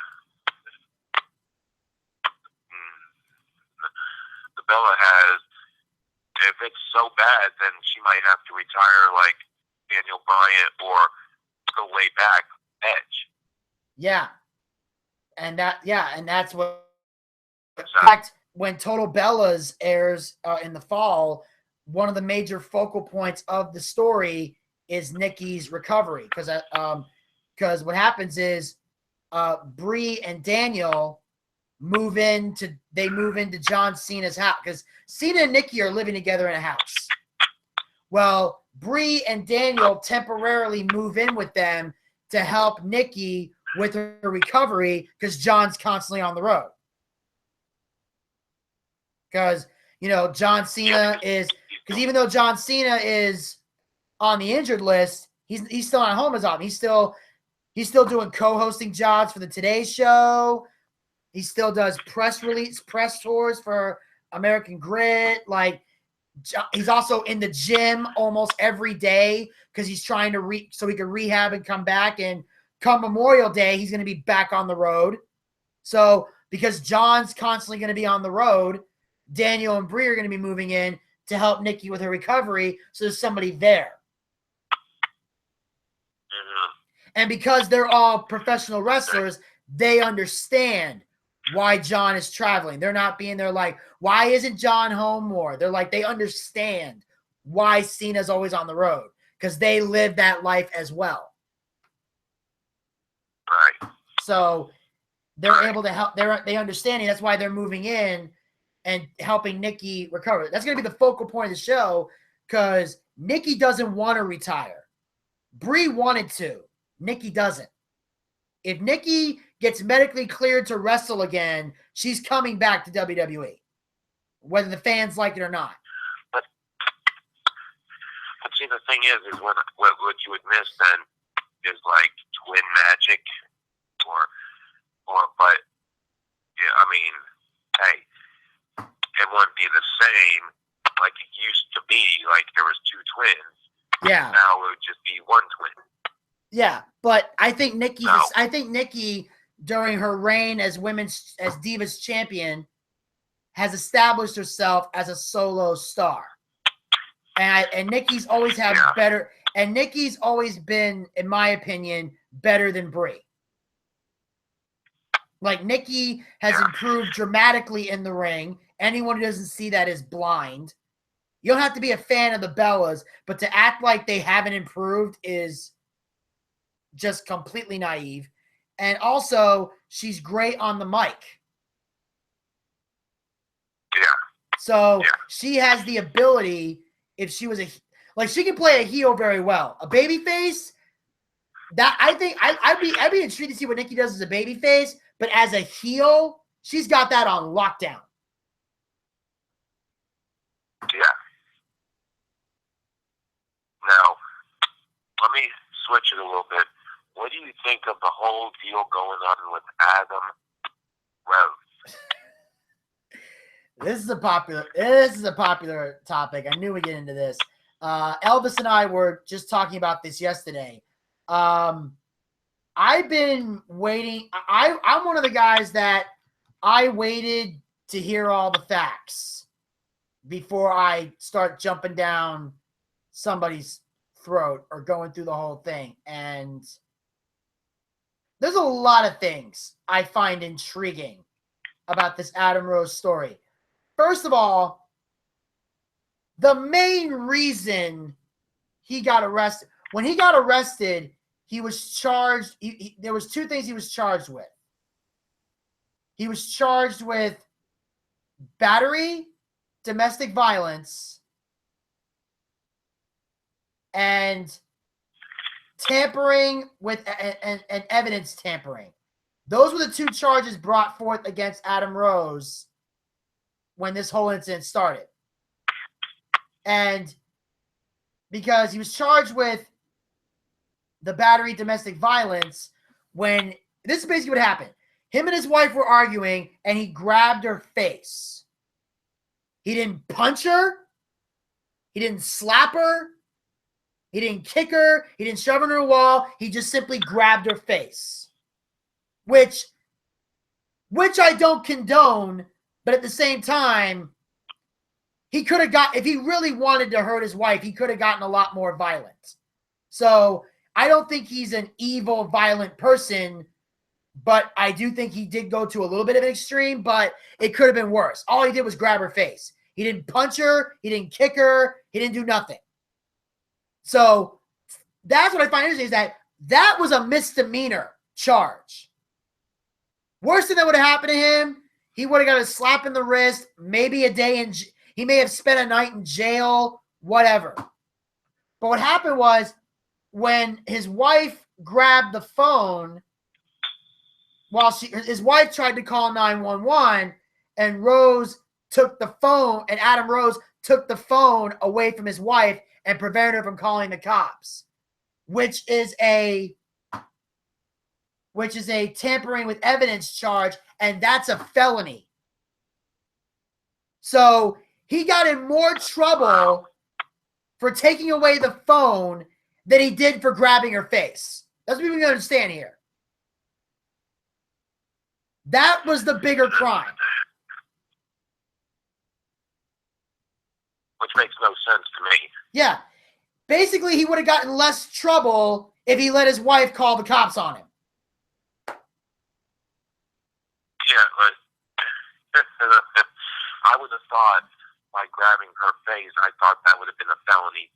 And then grabbing the phone, I don't see why that was, messing with evidence or whatever. Yeah. Well, the reason I think it's a misdemeanor is because, like I said, all he did was grab her face in a violent way. He didn't punch her. Again, there was no actual, like I'm not saying that grabbing someone's face isn't violent. I'm just saying it could have been way more violent, and he grabbed the face and stopped there. Like, he didn't jam her head into the wall. He didn't throw her across the room. Because we've seen domestic violence charges go way worse than that. All he did was grab her face, and that was it. Now, WWE did the right thing. Because WWE has a policy, and what I admire about it is that they follow it and they're fair. Because their policy is, if you are charged with domestic violence, just charged with it, you get suspended until it goes to trial. Now, if you are found not guilty in a court of law, the suspension is lifted and you go back to work. If you are found guilty in a court of law, you are fired by WWE. Now, Adam Rose was already on a 60-day suspension for the drug thing, which we found out later was Adderall, which he's trying to dispute because it was prescribed to him by his doctor because he has ADHD. And he gets a prescription of Adderall for that. So I don't know if he took too much and it came up wrong in the test, but he got a 60-day suspension. So even after that 60-day suspension is over, he's still going to be suspended until this case is done. And they're very fair with that. Because, like, for example, Kevin Nash, a while back, he got into a domestic violence dispute where he beat up his, where he slammed his, where he hit his son, who's 18. But apparently his son got into an argument, and at one point the son put his hands on his mom, and Kevin Nash just belted him. I don't know if he hit her, he grabbed her, what, but Kevin Nash belted him, so he got charged with domestic violence. WWE suspended Kevin Nash's Legends contract. Once the judge threw the case out, Kevin Nash's suspension was lifted, and that's why he was able to make that appearance where him, Scott Hall, and X-Pac came into the ring, then got confronted by the Ascension, which later led to the APA and the New Age Outlaws and all that stuff. Kevin Nash wouldn't have been there if that suspension was still ongoing, but because it got lifted, he was able to come back and make appearances for WWE. So regardless of how you feel, WWE has been fair with the domestic violence case, and I admire that.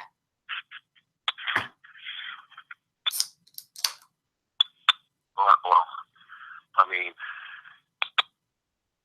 yeah, my other thing is I know this thing with Hulk Hogan's been going on and on. What is the deal between him, Hulk Hogan, and Jesse the Body Ventura, saying that Hulk Hogan owes him money, or have you heard anything about that? What? Let me see this. Hulk Hogan. Let me see this.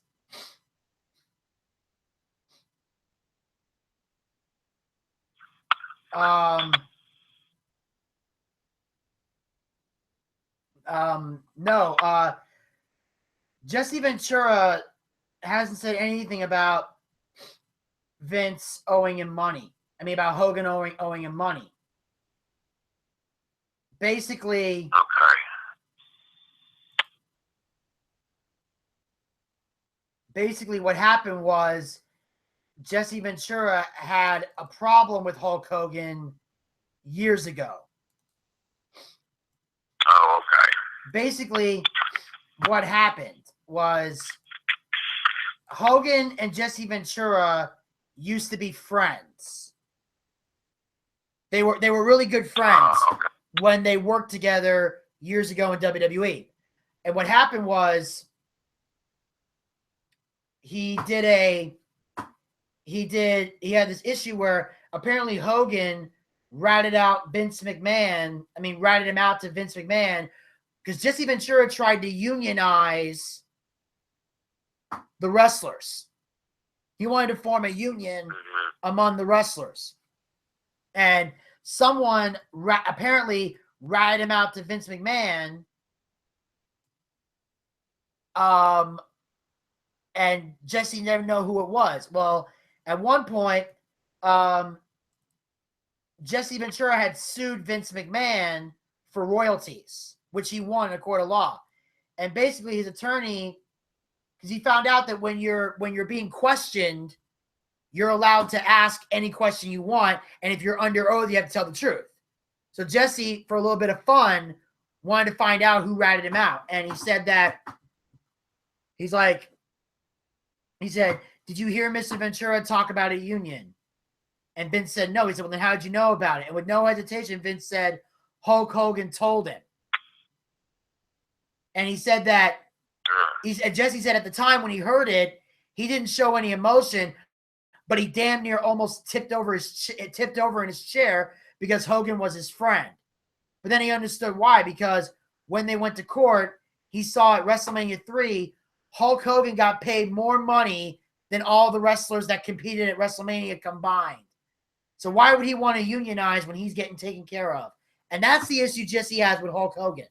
The fact that they used to be friends, and because Hogan told Vince about Jesse's attempt to unionize, that's why they're not friends anymore. And he says that he will never be friends with Hogan again. So that's the issue he has with him.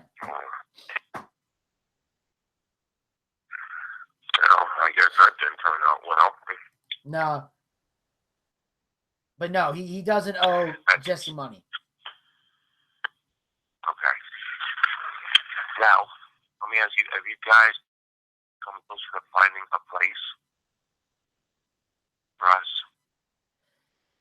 Honestly, honestly, no. And the reason we haven't is because Elvis has a lot of personal issues he's dealing with that he has respectfully asked me not to bring up on the BOOCHCAST, so I will not do that. If you want to know what they are, if you want to know what they are, you can privately talk to Elvis. If you can Facebook him, talk to him privately. If he wants to open up about it, that's up to him. But I'm not going to say what they are.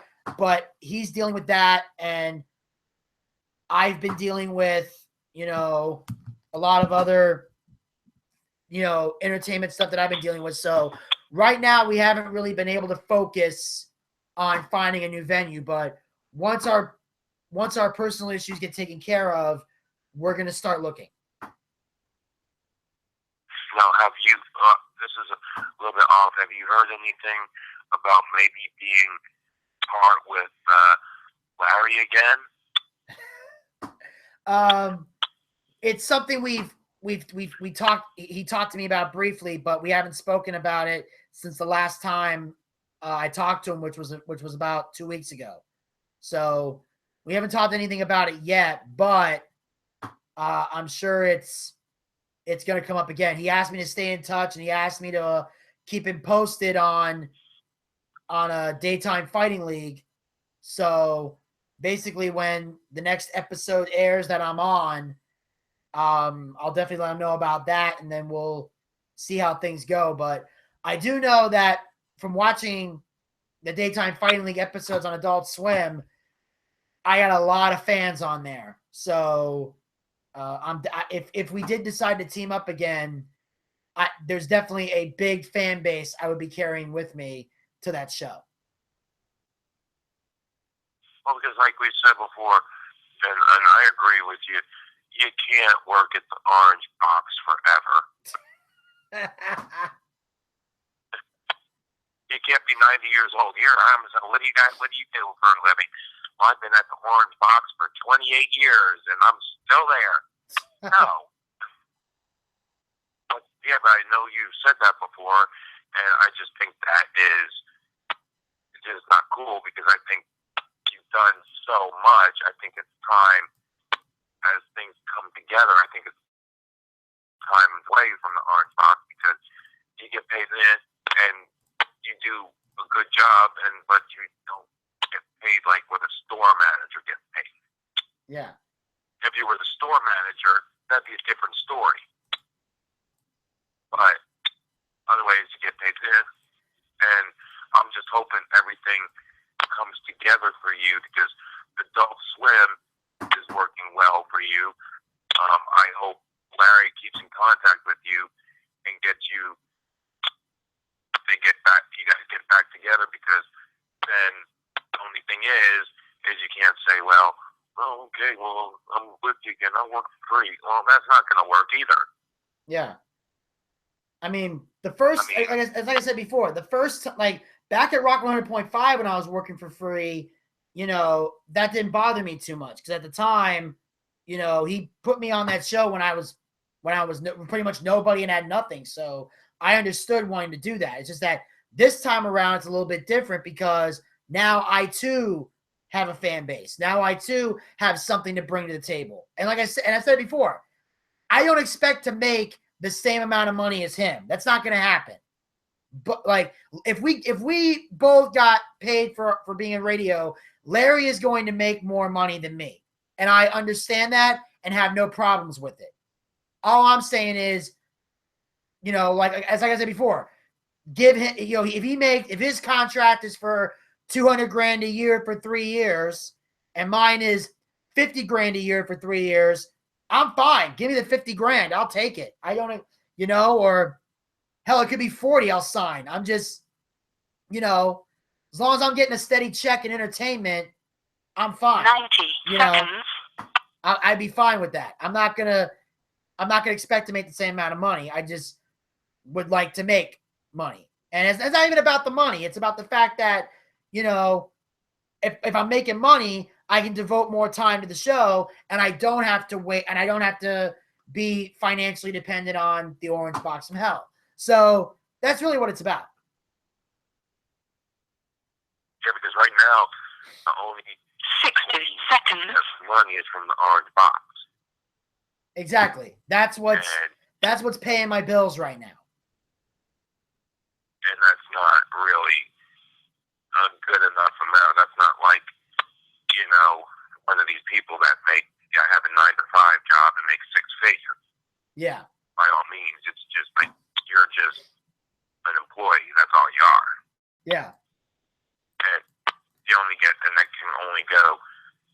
I mean, you can't move out and get a brand new house and get yourself have 2 cars. That's not going to work. Yeah, so I'm just hoping that everything goes good. So because you've been doing 10 seconds, so it's time for you to be seen by somebody like Larry that is been in it, and it would be amazing. It would. That's what I'm hoping. I'm hoping too, man. That's what I'm hoping. It would really help me out, and it would really mean a lot to me. And and I know it's at the end of the day, and that's what I want. And that's the thing about it, because at the end of the day, I can do something for Larry, and he can do something for me. And exactly. we both work together and both want to put on a great show. Because at the end of the day, you're going right to the orange box. Well, it's true. You're going there. That's all I have to say about that. Yeah. I just think it's really funny, and I wish I could about an idea for wrestling. I would love, you know how they had WCW against Raw in the beginning? Yeah. I'd love to see TNA. I'd love to see TNA versus Raw.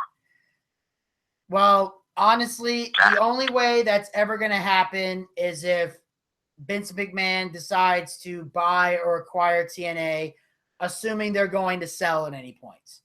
Right now, that's the last thing they want to do. But of course, if WWE did end up acquiring TNA Wrestling, then there's a good chance they might do that. And if they don't do it with WWE versus TNA, they might do NXT versus TNA. I don't know.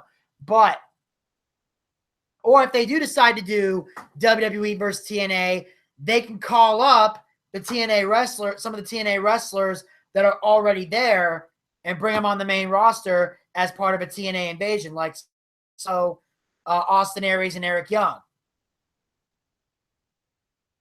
Right. And they can call them up while bringing in the TNA stars and maybe have AJ Styles defect to the TNA side to make it more realistic, and then eventually have, and hopefully they'll do it right and don't do what they did with the WCW WWE angle. Yeah. Hopefully they won't make the same mistake. No, they don't either. No. We'll see what happens. Yeah, absolutely. So, well, I will let you go so you can do the rest of your broadcast. All right. All right, man. Thanks so much for calling in, man. Okay, you be safe. All right, you too. All right. Bye. See ya. And that, ladies and gentlemen, was Frank. We managed to go into overtime, but you know what? That's okay. I have these articles, and I'm going to talk about them. And since we did, and this is what, so, because I'm going to talk about these articles. I've been wanting to get these out of the way for a while now, so I know I got at least 45 minutes to an hour where I can talk before Blog Talk cuts me off, and YouTube will let me stream for as long as I want to go. So, you know what? As a special treat, since it's Friday, gotta get down on Friday, blah, blah, blah, blah, blah, blah, however the rest of the song goes, we're going to get into some fun. All right. Now, the first article I'm going to talk about here is, Dear Mom Who Thinks I Need to Vaccinate My Kids Against Measles. And this is an article written by Levi Quackenboss, putting the boss in quack. Guest post by Lazarus T. Jones. So I'm giving you the people that have written this article or revolved in the article. So when I say I or I'm not talking about me. I'm talking about the writer of the article. Here's what it has to say. Yeah, I'm totally going there. I know this vaccination subject is pretty touchy with the undertones of intolerance, discrimination, and bigotry and all. But after seeing a letter written to a mom who decided not to vaccinate her kids against measles, I just couldn't sit by while parents are thrown under the bus and innocent kiddos get sick and die. To be perfectly frank, I was a bit offended that this letter wasn't written to dads too. But for the sake of prioritizing stupid, there are more important things to address. Like the fact that kids in this country do not get sick and die from measles. Hello? When was the last time a kid died from measles in America? Here's a clue. It wasn't yesterday. Disney ain't deadly, and neither are the measles. So, here goes. Dear Mom who thinks I should vaccinate my kids against measles. I get it. You're like a mama bear. A mama bear that spends a little too much time watching anti-vaxxer hate articles on Time magazine. Ain't nobody subjecting my kid to a bullshit rash. I totally agree. We should all protect our children from anything that's going to hurt them. So I hope you don't mind that I demand a little something more from the scientific community before I shoot my kid up with a harmful vaccine that doesn't work. You know, like studies that aren't done by the makers of the vaccines or the Bill and Melinda Gates Foundation, and studies that aren't manipulated by the CDC. My kid is worth a proper safety study, and so is yours. At least I think so. But go ahead. Walk down the street and tackle my kid to the ground and shove a big old shot in his leg with the MMR vaccine. I'll shove a big old lawsuit in your face. You wouldn't want me to tackle your child to the ground because he's not in quarantine for 6 weeks after receiving a live vaccine, would you? You know, to protect my baby bear. Oh, wait. You didn't know live vaccines shed? They do. And here's the thing. Some kids are immunocompromised. They can't receive the MMR vaccine, and they can't be around recently vaccinated children either. Read that sentence again very slowly. They can't receive the MMR vaccine, and they can't be around recently vaccinated children either. My child has cancer. So when your stupid, healthy, vaccinated kid, try not to laugh, sheds and infects my kid with vaccine strain measles, guess what happens to my kid? He dies. As in gone forever. FYI, I'm using the same warp creative license you used to make your point. None of my kids actually have cancer. So thank God I didn't risk my perfectly healthy child's life by giving him a shot that has never been proven safe or effective. Could put a cancer patient at risk, and could put him in the immunocompromised category everyone is blubbering on about. Thank God I put my child first. We'd have a problem if I didn't. Since you brought up MMR and autism in your letter, as if this was the only reason one would choose not to vaccinate, I felt it necessary to bring a few things to your attention. Did you know the MMR vaccine can cause brain encephalitis, and brain encephalitis causes autism?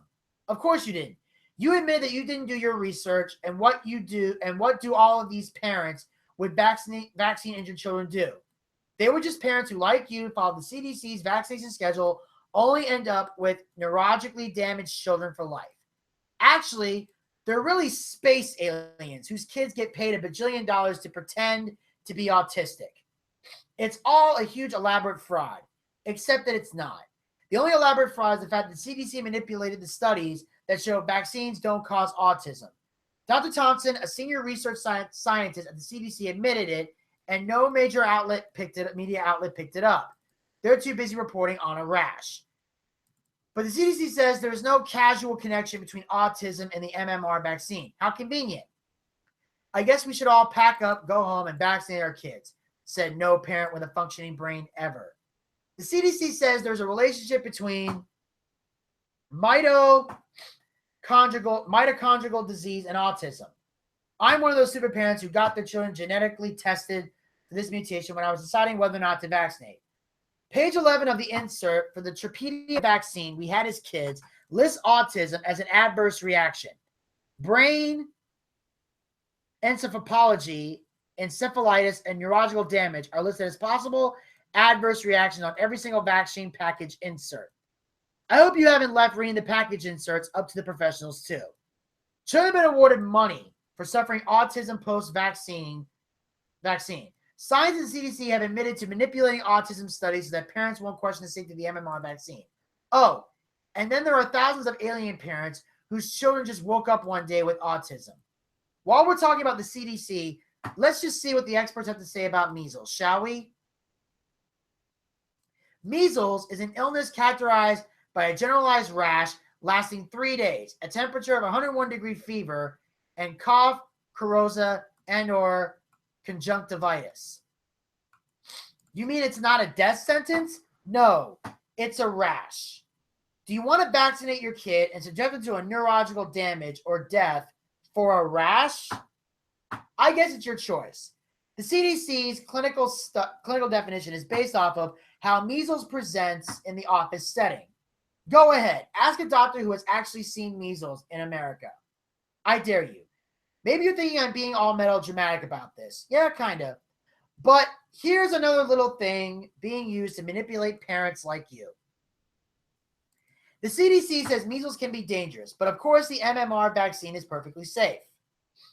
They just leave out the in third world countries part. Then they make some blanket statement about children having to be treated in hospitals. But if you dig a little further, my friends, you'll find out these hospitalizations were for diarrhea and dehydration. It's true. Measles could cause pneumonia, lifelong brain damage, deafness, and death. So can countless other things we care nothing about and don't vaccinate for. But it doesn't, at least according to the CDC's MMWR data that everyone fails to read. Hey, do you know what's more likely to cause brain damage, deafness, pneumonia, and death? The MMR vaccine. And guess what? I already knew this, but there's a handful of kids who can't be vaccinated for all sorts of reasons, like kids who are less than 1 and are no longer protected against measles because we vaccinate their mommies with junk MMR vaccines. Kids who are allergic to the shots and kids with immune system problems. Oh, wait. These kids can be vaccinated with MMR according to the CDC. Yes, there are a few kiddos out there whose parents would love to get them vaccinated but can't. I'm sorry. Actually, I'm not, because I think your kid is better off without vaccines. There are also a lot of parents who wish they could take back the decision to vaccinate, but they can't. So no, I will not vaccinate my kiddos. I will not avoid public places. I will also not put up with the intolerant sewage and bigotry coming out of your mouth or anyone else who thinks they have the right to weigh in on my parenting. You want to vaccinate your kiddo and put every single child at risk? You go right ahead. We can still be friends. Don't take it personal if I avoid your recently vaccinated child for 3 to 6 weeks until the risk of viral shedding is passed. And don't be mad when I call your bluff when I say you'll assault my unvaccinated child on the street when your temporary junk immunity to measles has long worn off. Whoa, you didn't know you were just as much of a risk to that immunocompromised kid as my child is? Better get your booster. And oh, by the way, if this Disney measles outbreak taught you anything, it's that the vaccinated can get measles and is no more deadly than your seasonal sinus infection. Signed, Lazarus T. Jones, a dad who didn't vaccinate his children because he didn't use not being a scientist as an excuse to opt out of making an informed decision. Wow. All I really got to say here is this guy is very, very, very, very against vaccinations. And that's been a big ongoing controversy surrounding vaccinations. And here's what makes me laugh about this whole thing is the fact that people, now here's the thing. Now, according to this, measles is just a rash. All I know is I've been to the doctor. I've gotten shots. All of them were against my will. I literally went to a doctor. There are times I've had to been held down by 4, 5, 6 different nurses just to get a shot. I had to get not 1, not 2, but 3 shots for hepatitis B. I had to get 1 shot for meningitis, which I was scared into taking because meningitis was for people that were going to live in dorms. I was going to live at home. I lived at home when I went to college. I still live at home now. But there has literally been no scientific study has come out that I'm aware of. And this guy being here that says vaccines make children autistic. All I know is that's a rare thing to happen. And if this dad wants to make an informed decision and not get vaccines for diseases, I kind of look at it like this. If you want to not have your kids get vaccinated, that is your decision. But understand this. If they catch any of these diseases and die from it, you have no one to blame but yourself. And, you know, and of course, like, here's the thing. Nothing in the world is absolute. But all I know is I got shots. I'm not autistic. And I don't have any problems. I mean, granted, the only disorder I've ever had was a slow processing disorder. That was my problem. I was diagnosed with that, which means that I don't pick up on things as fast as other people. Like, my brain operated on dial-up because I would process information. It's not that I don't know what's being said. It's just that the information doesn't get to my brain as fast. That's why a lot of times if someone's talking to me and they're talking for a long, extended period of time to me, I'm not going to pick up everything that person says. I may ask somebody to repeat something they literally just said. And it's not because I'm not paying attention. It's because my brain is still trying to process what you were saying 5 minutes ago. It used to be. Now, granted, as I get older, I have better control of it now. But it was a problem that I had when I was in school. And it was tough. But here's the child. Here's the thing. If I get a child vaccinated and you want to avoid them for 3 to 6 weeks, do that. Go ahead. I wouldn't give a flying what someone else does with their kid. If I have a child, they're getting vaccinated. Because I don't believe that vaccines cause autism. Now, this other stuff this guy's saying might be true, but I'm sorry. I believe in real medicine. I don't believe in that healing crystal bullshit. I don't believe in the whole natural body healing herbs crap. In my opinion, the only time you ever use shit like that is if you're stranded on an island. That's the kind of shit you bring when you're stranded on an island and you have no choice. Kind of people that believe that in 2016 still believe in natural childbirth, or people that have their babies at home or have midwives and huts and shit like that. I'm sorry. I don't believe in. If I get married and my wife is pregnant, we are going to a hospital. And she's getting injected with a magic liquid that is going to take all the pain away. I'm telling at the very beginning. Because every woman says at the beginning of the pregnancy, they want natural childbirth. But as soon as it happens and you realize how much fucking pain that is. Now, I know as a guy, I'm never going to feel that pain.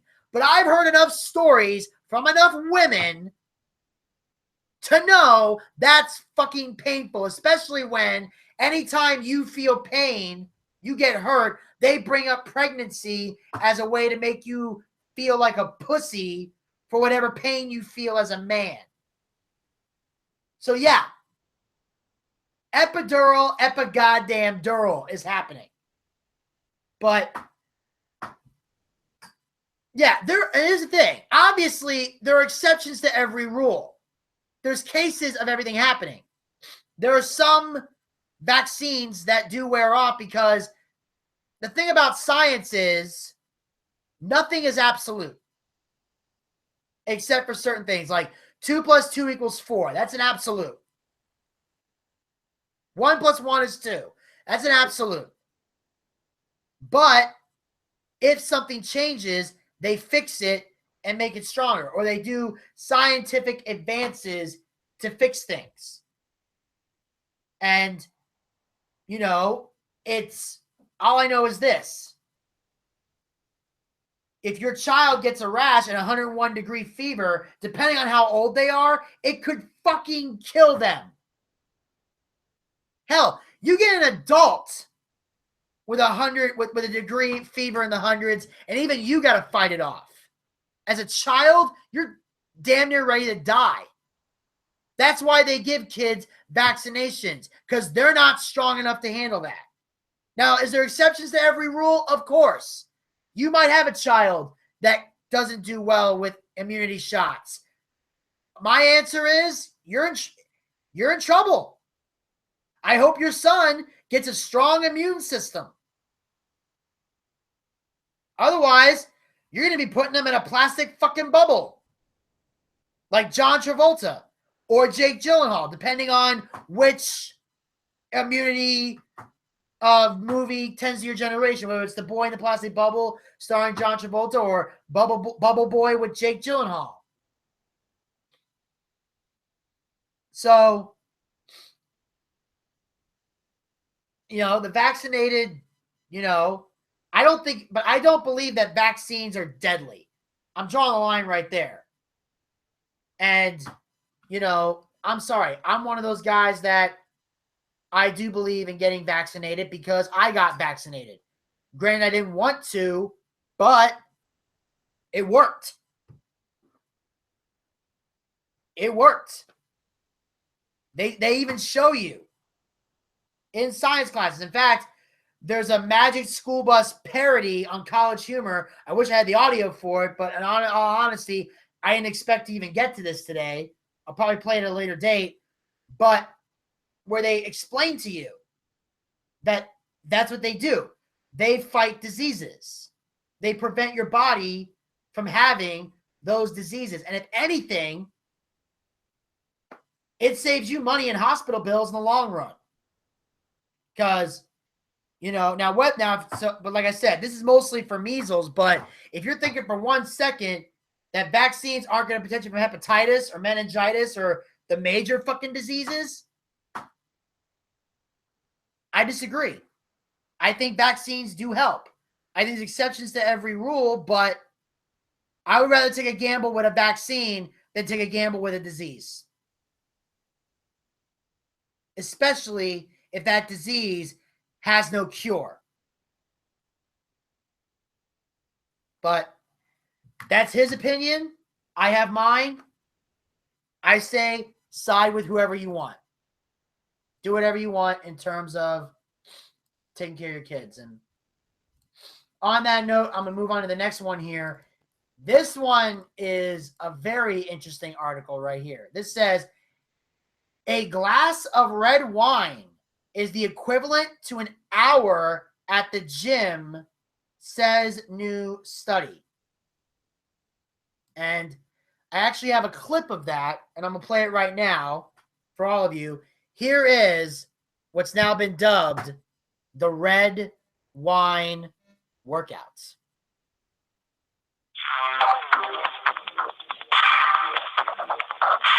Did you go to the gym or stay in with a glass of wine? Well, now you don't have to choose. Researchers from the University of Alberta in Canada found that health benefits from something called resveratrol, a compound in red wine, is equal to the boost in heart rate we get from exercising. Best news ever for those who'd rather tuck in with a nice red than slave away on a treadmill.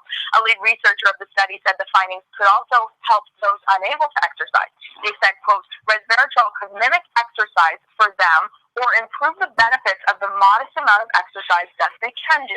It's well known that those who drink a glass of red wine a day are less likely to develop dementia or cancer, and that it also regulates blood sugar. However, before you hit the bottle too hard, researchers say it only applies to red wine, not white wine, and it's for those consuming it in moderation. Not a wino, other foods that contain resveratrol include blueberries, red grapes, dark chocolate, and even peanut butter. Make sure to check out more Newsbreaker stories on newsbreaker.tv and streaming on iHeartRadio. All right. Well, there you have it, ladies and gentlemen. If you drink red wine, you can do equivalent to an hour at the gym. It even says here, research conducted by the University of Alberta in Canada has found that health benefits in resveratrol, a compound found in red wine, are similar to those we get from exercise. Red wine over a heavy season on the cross trainer. Now, that's something we can definitely get on board with.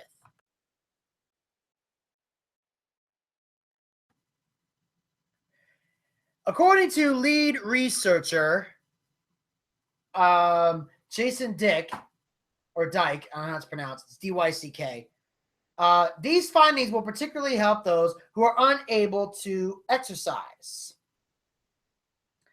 And resveratrol was seen to improve physical performance, heart function, and muscle strength in the same way as they've improved after a gym session. I think resveratrol could help patient populations who want to exercise but are physically incapable, he says. Resveratrol could mimic exercise for them or improve the benefits of the modest amount of exercise that they can do.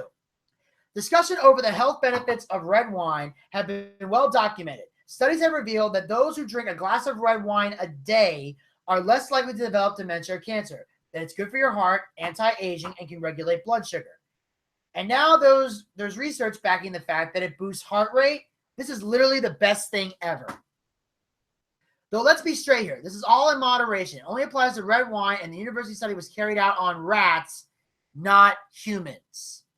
Still, if you want to update your resveratrol, try blueberries, peanut butter, red grapes, and dark chocolate. Remember, a balanced diet is everything. All about a balanced diet. Check out these 10 foods that will have your skin looking gorgeous and glowy in no time. And they don't show any of that. That was actually a link to another article. So we're not going to talk about 10 foods that'll have your skin glowing. But anyway, I can actually, this makes sense to me, and I'll tell you why. Back when I used to work out with Diamond Dallas Page, he was very big on no beer or drinking alcohol. However, he does have a lot of wine at his house. He has bottles of red wine, like a wine section. And he'll occasionally have a glass of red wine with his dinner. And I know this because, A, I've had dinner with Diamond Dallas Page before. I've been to his house, the Accountability Crib. And also, I remember when there was a video where Jake the Snake Roberts and Diamond Dallas Page were trying to convince Scott Hall to move in with them because they saw how his health was deteriorating. And the interesting thing is, with his health, was at one point, Jake was talking about he doesn't even want the stuff anymore. And that's talking about drugs and alcohol. Because he said at one point, DDP opened a bottle of red wine at his house, and Jake said it stank to high hell, at least to him. So that's how healthy Jake has gotten in his life now. That he is drug-free, alcohol-free, and is now able to comfortably, be away from the stuff. And he's completely turned his life around, which is a wonderful, beautiful thing to see. And what's great about this is I don't really eat blueberries that much, and I'm not a big red wine drinker. However, red grapes are my absolute favorite of all the grapes. In fact, there are days when my mother would literally come home with red grapes, wet them, put them in a grape dish. I used to eat a bunch of them before I would leave the house, whether I was going to school or work or whatever. From time to time, I would just pop them in. I'm definitely going to buy more of those now that I know this. And, having dark chocolate can also be helpful. I like that. And peanut butter. I'm a peanut butter kind of guy. I eat Reese's Cups, and I used to eat PB&Js as a child. So peanut butter is definitely something that I enjoy. So pretty much it's the blueberries. And like the video said, it only applies to red wine. So for the winos out there, if you grab white wine or Mad Dog 2020, that's not going to help you with your metabolism. It's red wine and only red wine. So if you're not a red wine drinker, you may want to go to the blueberries, the peanut butter, the red grapes, the dark chocolate. But if you are a red wine drinker, you can now have a glass of red wine. Now, it can help you burn fat, but it's not, you still got to put the exercise and the work in and all that. But the red wine can be helpful on days you can't get to the gym. Just when you're having a sensible dinner, you can have a glass of red wine with your sensible dinner. So I think that's a great thing. It definitely helps out a lot. And I think it helps out immensely. And, you know, all of us out there, we're always looking for good weight loss strategies. And I'm glad to see that we finally have another one. And on that note, I'll move on to the next article here. And now this is a really good one. I like. It's called At Last, You Can Read Harry Potter in the Gryffindor Common Room. Harry Potter. Pour yourself a butterbeer and relive your favorite series. Excuse me. It took 14 years for J.K. Rowling to agree to make the Harry Potter series available digitally. And while the 7 books hit the e-shelves in 2011 through Rowling's fan site, Pottermore, they've never been available like this. The e-reading subscription service Oyster, often called the Netflix of books, since it lets you stream an unlimited number of books on many devices for $9.95 a month, has worked with Pottermore to bring the entire series and the complete Hogwarts library to users. Oyster is noteworthy for having a customizable user experience. Readers can alter the visual theme of their book, but those reading the Potter series can choose a Hogwarts house to read in, where the fonts and colors will reflect whether you're a Gryffindor, Slytherin, Ravenclaw, or Hufflepuff. Users can even tap a sorting hat icon that will place them in a house to read in at random. That is, you no longer need to make Polyjuice Potion to get into Slytherin. Polyjuice Potion to get into Slytherin. The Hogwarts library that will be featured on the service includes 3 books that once only exist in the wizarding world: Quidditch Through the Ages, Fantastic Beasts and Where to Find Them, and The Tales of Beedle the Bard. Fantastic Beasts, a textbook written by Newt Scamander, is being turned into a Potter spin-off of 3 films, the first of which will hit theaters November 18th, 2016. That's it. I like that. Fantastic Beasts and Where to Find Them is neither a prequel nor a sequel to the Harry Potter series, but an extension of the wizarding world. Rowling, who is penning the screenplay, said in a statement in 2013, "The laws and customs of the Hidden Magical Society will be familiar to anyone who has read the Harry Potter books or seen the films. But Newt's story will start in New York, 70 years before Harry's gets underway." Long story short, now is a good time to study up on the Thestrals, Hippogriffs, and Norwegian Ridgebacks.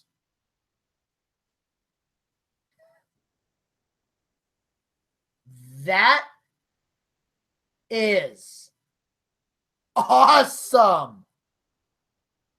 And the weird thing is, I didn't even know there was a site called Oyster that was a Netflix of books. Now, I'm going to be upfront and honest with everybody here. I'm probably not going to go on to Oyster. Even though this looks really cool, I'm probably not going to, I personally am not going to do it. And I'm going to tell you why. when it comes to Harry Potter, I'm not really a big fan of the books. I am a fan of the movies. Except for Order of the Phoenix, I liked pretty much all the Harry Potter films. Order of the Phoenix was the only one I didn't like. But I became a fan of Harry Potter through the films, not the books. I saw the first one, and because that's the thing, I hate when people say the book is better than the movie. I hate those people. I like movies. There's so many books that I've had to read in school. I literally watched the movie to get an idea, at least, of what the book was about. Because I can't sit there and read a book. I couldn't. The only books I like to read are biographies.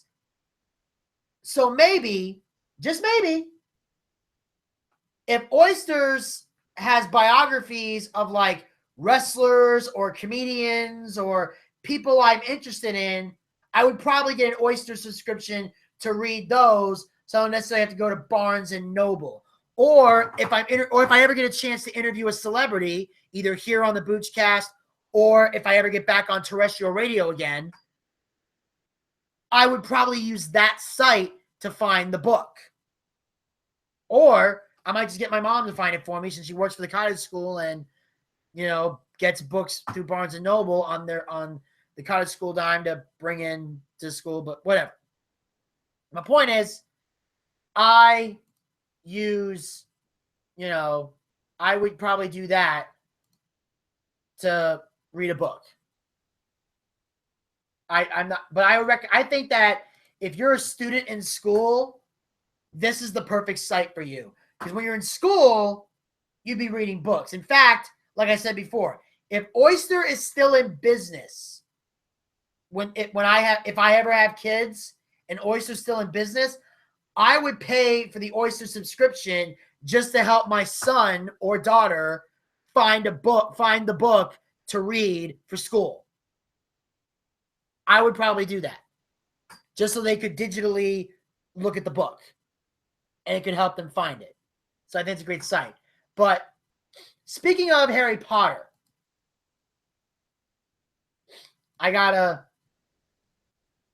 take a little detour here.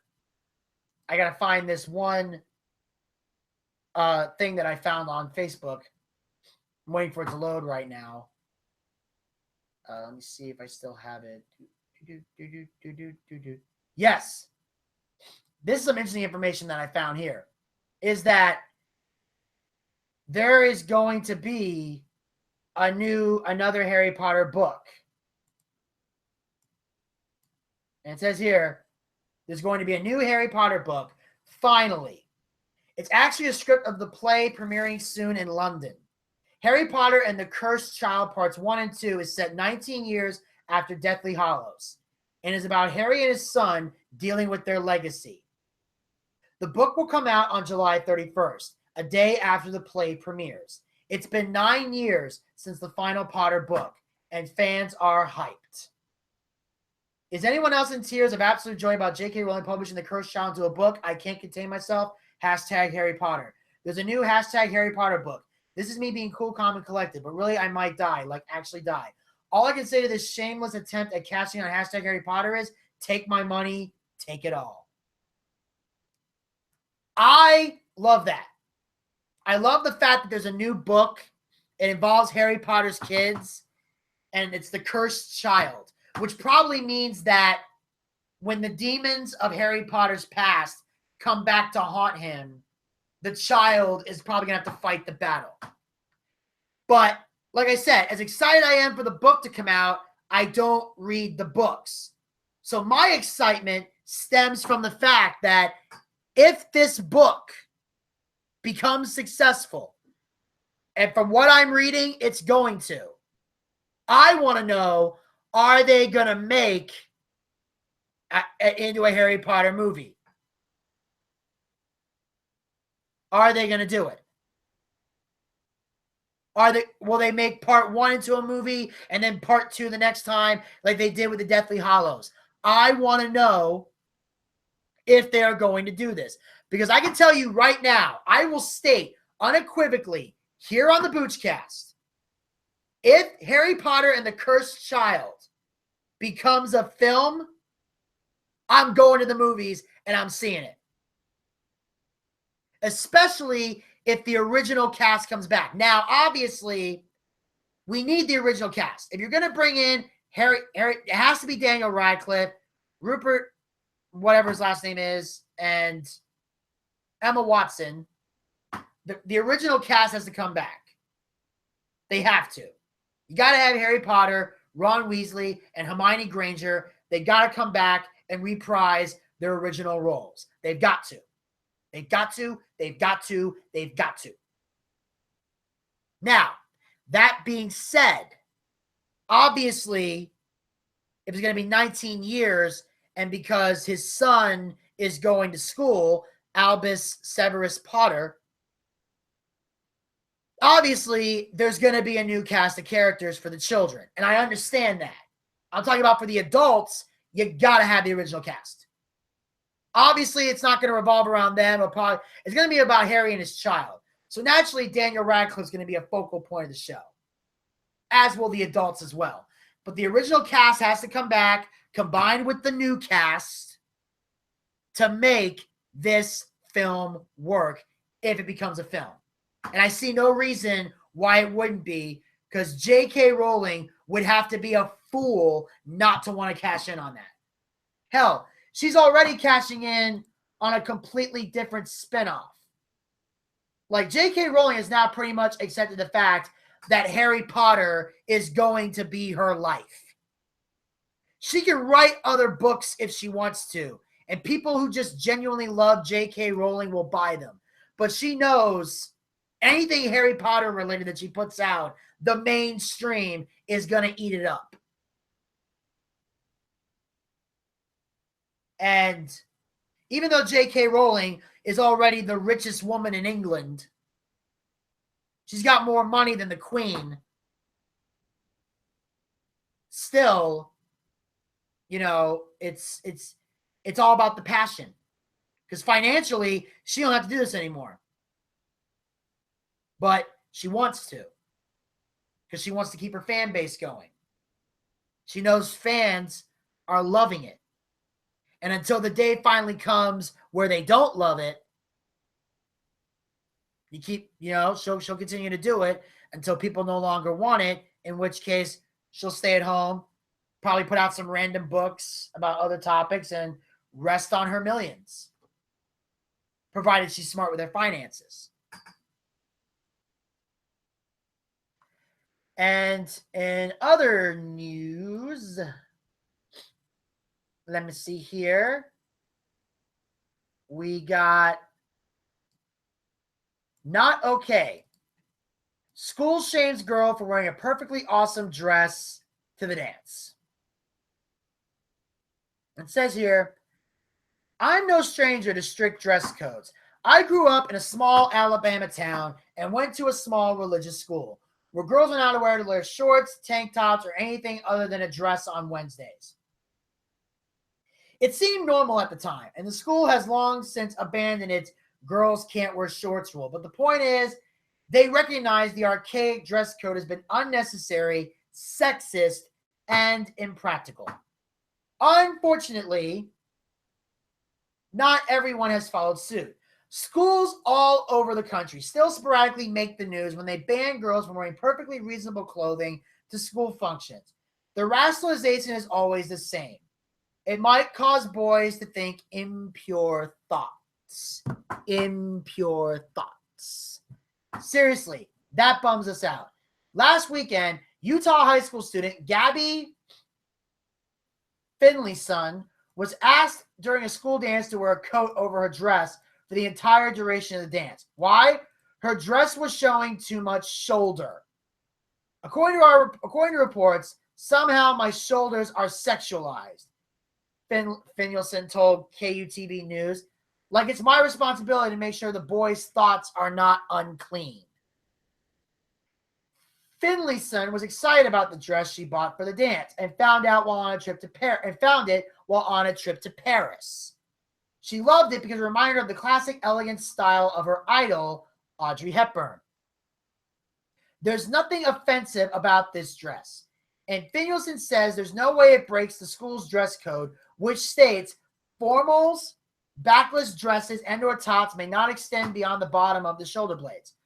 Girls' dresses and tops must have a 2-inch minimum strap on each shoulder. Shawls, boleros, and other shrugs are acceptable if worn over the dress at all times. Cleavage covered. So, Finlayson says that there were definitely people testing the dress code at the dance, and were a lot of the dresses that were very short, very tight, a lot more exposing or revealing than mine. She told the news station, her mom is livid with the school, saying the message it sends to girls is really troubling and damaging, and they've already got so many other damaging messages that are being sent to them. How have we gotten to the point that we look at shoulders as if they're somehow pornographic, as if they are this shameful thing? Despite the fact that we're making progress with gender equality, many schools still maintain a shaming stance when it comes to young women and their clothing, ultimately teaching girls to be ashamed of their bodies and blaming them for other people's reactions. It's still happening all over. Girls are shut out from prom because of the length of their dresses. Others have had to parade around male administrators who decide whether their dresses fit properly. At one school, a female student was punished and forced to wear a shame shirt for breaking the dress code. The solution here is a simple one, and no one sums it up better than Finlayson herself, saying, maybe instead of teaching girls that they should cover themselves up, we should be teaching boys that we're not sex objects they can look at. And you know what? All valid points. And I'm going to say this. Unfortunately, this article is not really showing me a picture of the dress. So I'm going online to try and find a picture of said dress. And according to my research here, I'm looking at the dress. I finally found a picture of it. Matter of fact, for the YouTube listeners, give me a second here. I don't know if any of you guys are able to see that dress right there, but there it is. Whoop, there it is. See, look. There's the dress. You got a good look at the dress? See the dress? All right. I'm going to assume you saw the dress because I'm looking at the laptop and trying to figure everything out here. Put this back down gently. Testing. Mic still works for YouTube. All right. Now that you guys have seen the dress, I think we can all agree. This is horseshit. I am looking at this dress. There is not a damn thing sexual about this dress. Literally nothing. And also, this fucking bothers me to the nth degree, and I'm going to tell you why. I used to go, when I moved here to Georgia, I was 17. I went to Northview High School, which is not very far from my house. I mean, I still take a bus, but it's down the street. And so you might be wondering, Vinny, why do you get a driver's license? I didn't need one at the time. Plus, my dad once said I was going to wait till I was 18 to get a license. And because my dad told me I wouldn't be able to drive the car to high school anyway, I saw no reason to get one. So I waited till after I graduated, and then I got my car. And then I got my license in a car. So that's why. If I can't drive it to school, no fucking point in having one as far as I'm concerned. Anyway, besides, I don't think high school students should be allowed to drive anyway. I don't. I do not think high school students should be allowed to drive cars to school. The only time you should is if both your parents work. Get on the fucking bus. Take the fucking bus. All right? Get used to being on a bus, because Especially if you move into the city, you're going to be taking the bus an awful lot. Hell, I took the fucking bus I had to take a MARTA bus to college. But anyway, there's nothing offensive about this dress at all. And let people in a little secret. Shoulders are not what we're staring at.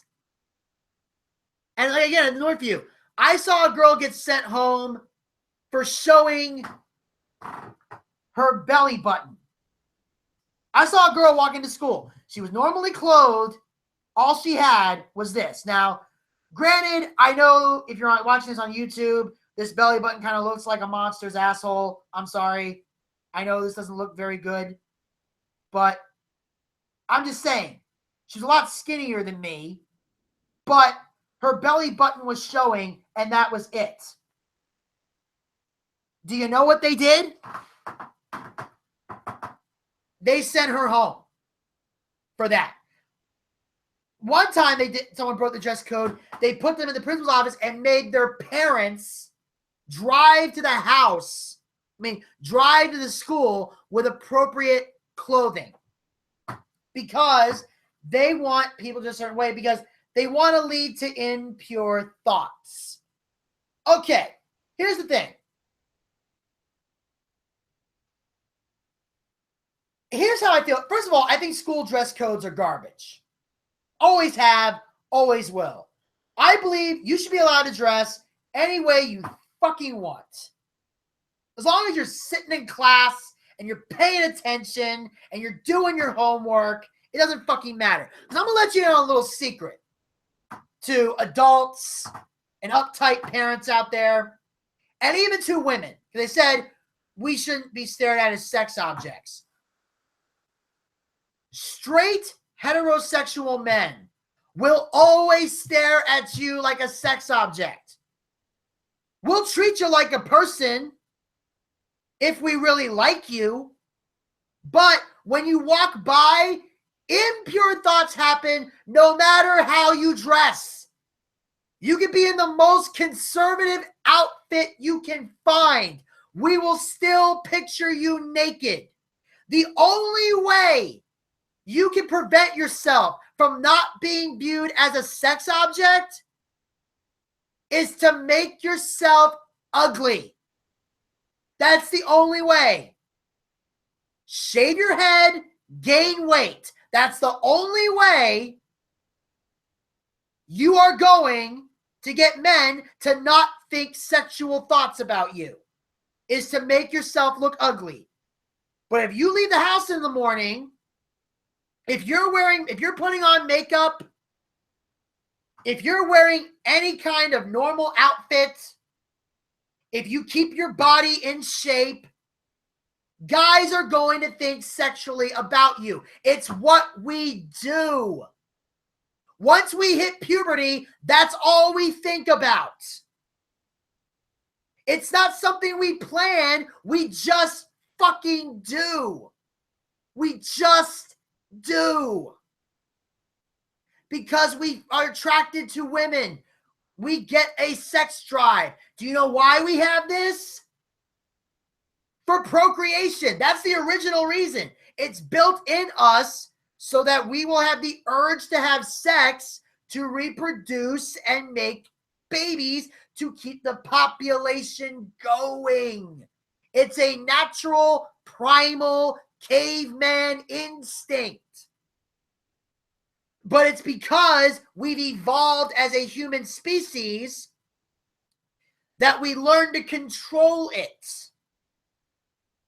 That we as a society invented the taking a girl out to dinner in a movie, the waiting the 90-day rule that Steve Harvey puts out, that anybody who follows that deserves a fucking medal.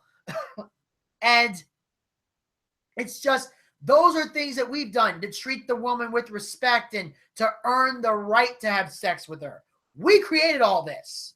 Naturally, it was just you had sex and that was it. And even then, we took the procreation part out of it. That's why we invented condoms and birth control pills and morning after pills and all this other shit. Diaphragms, things like that.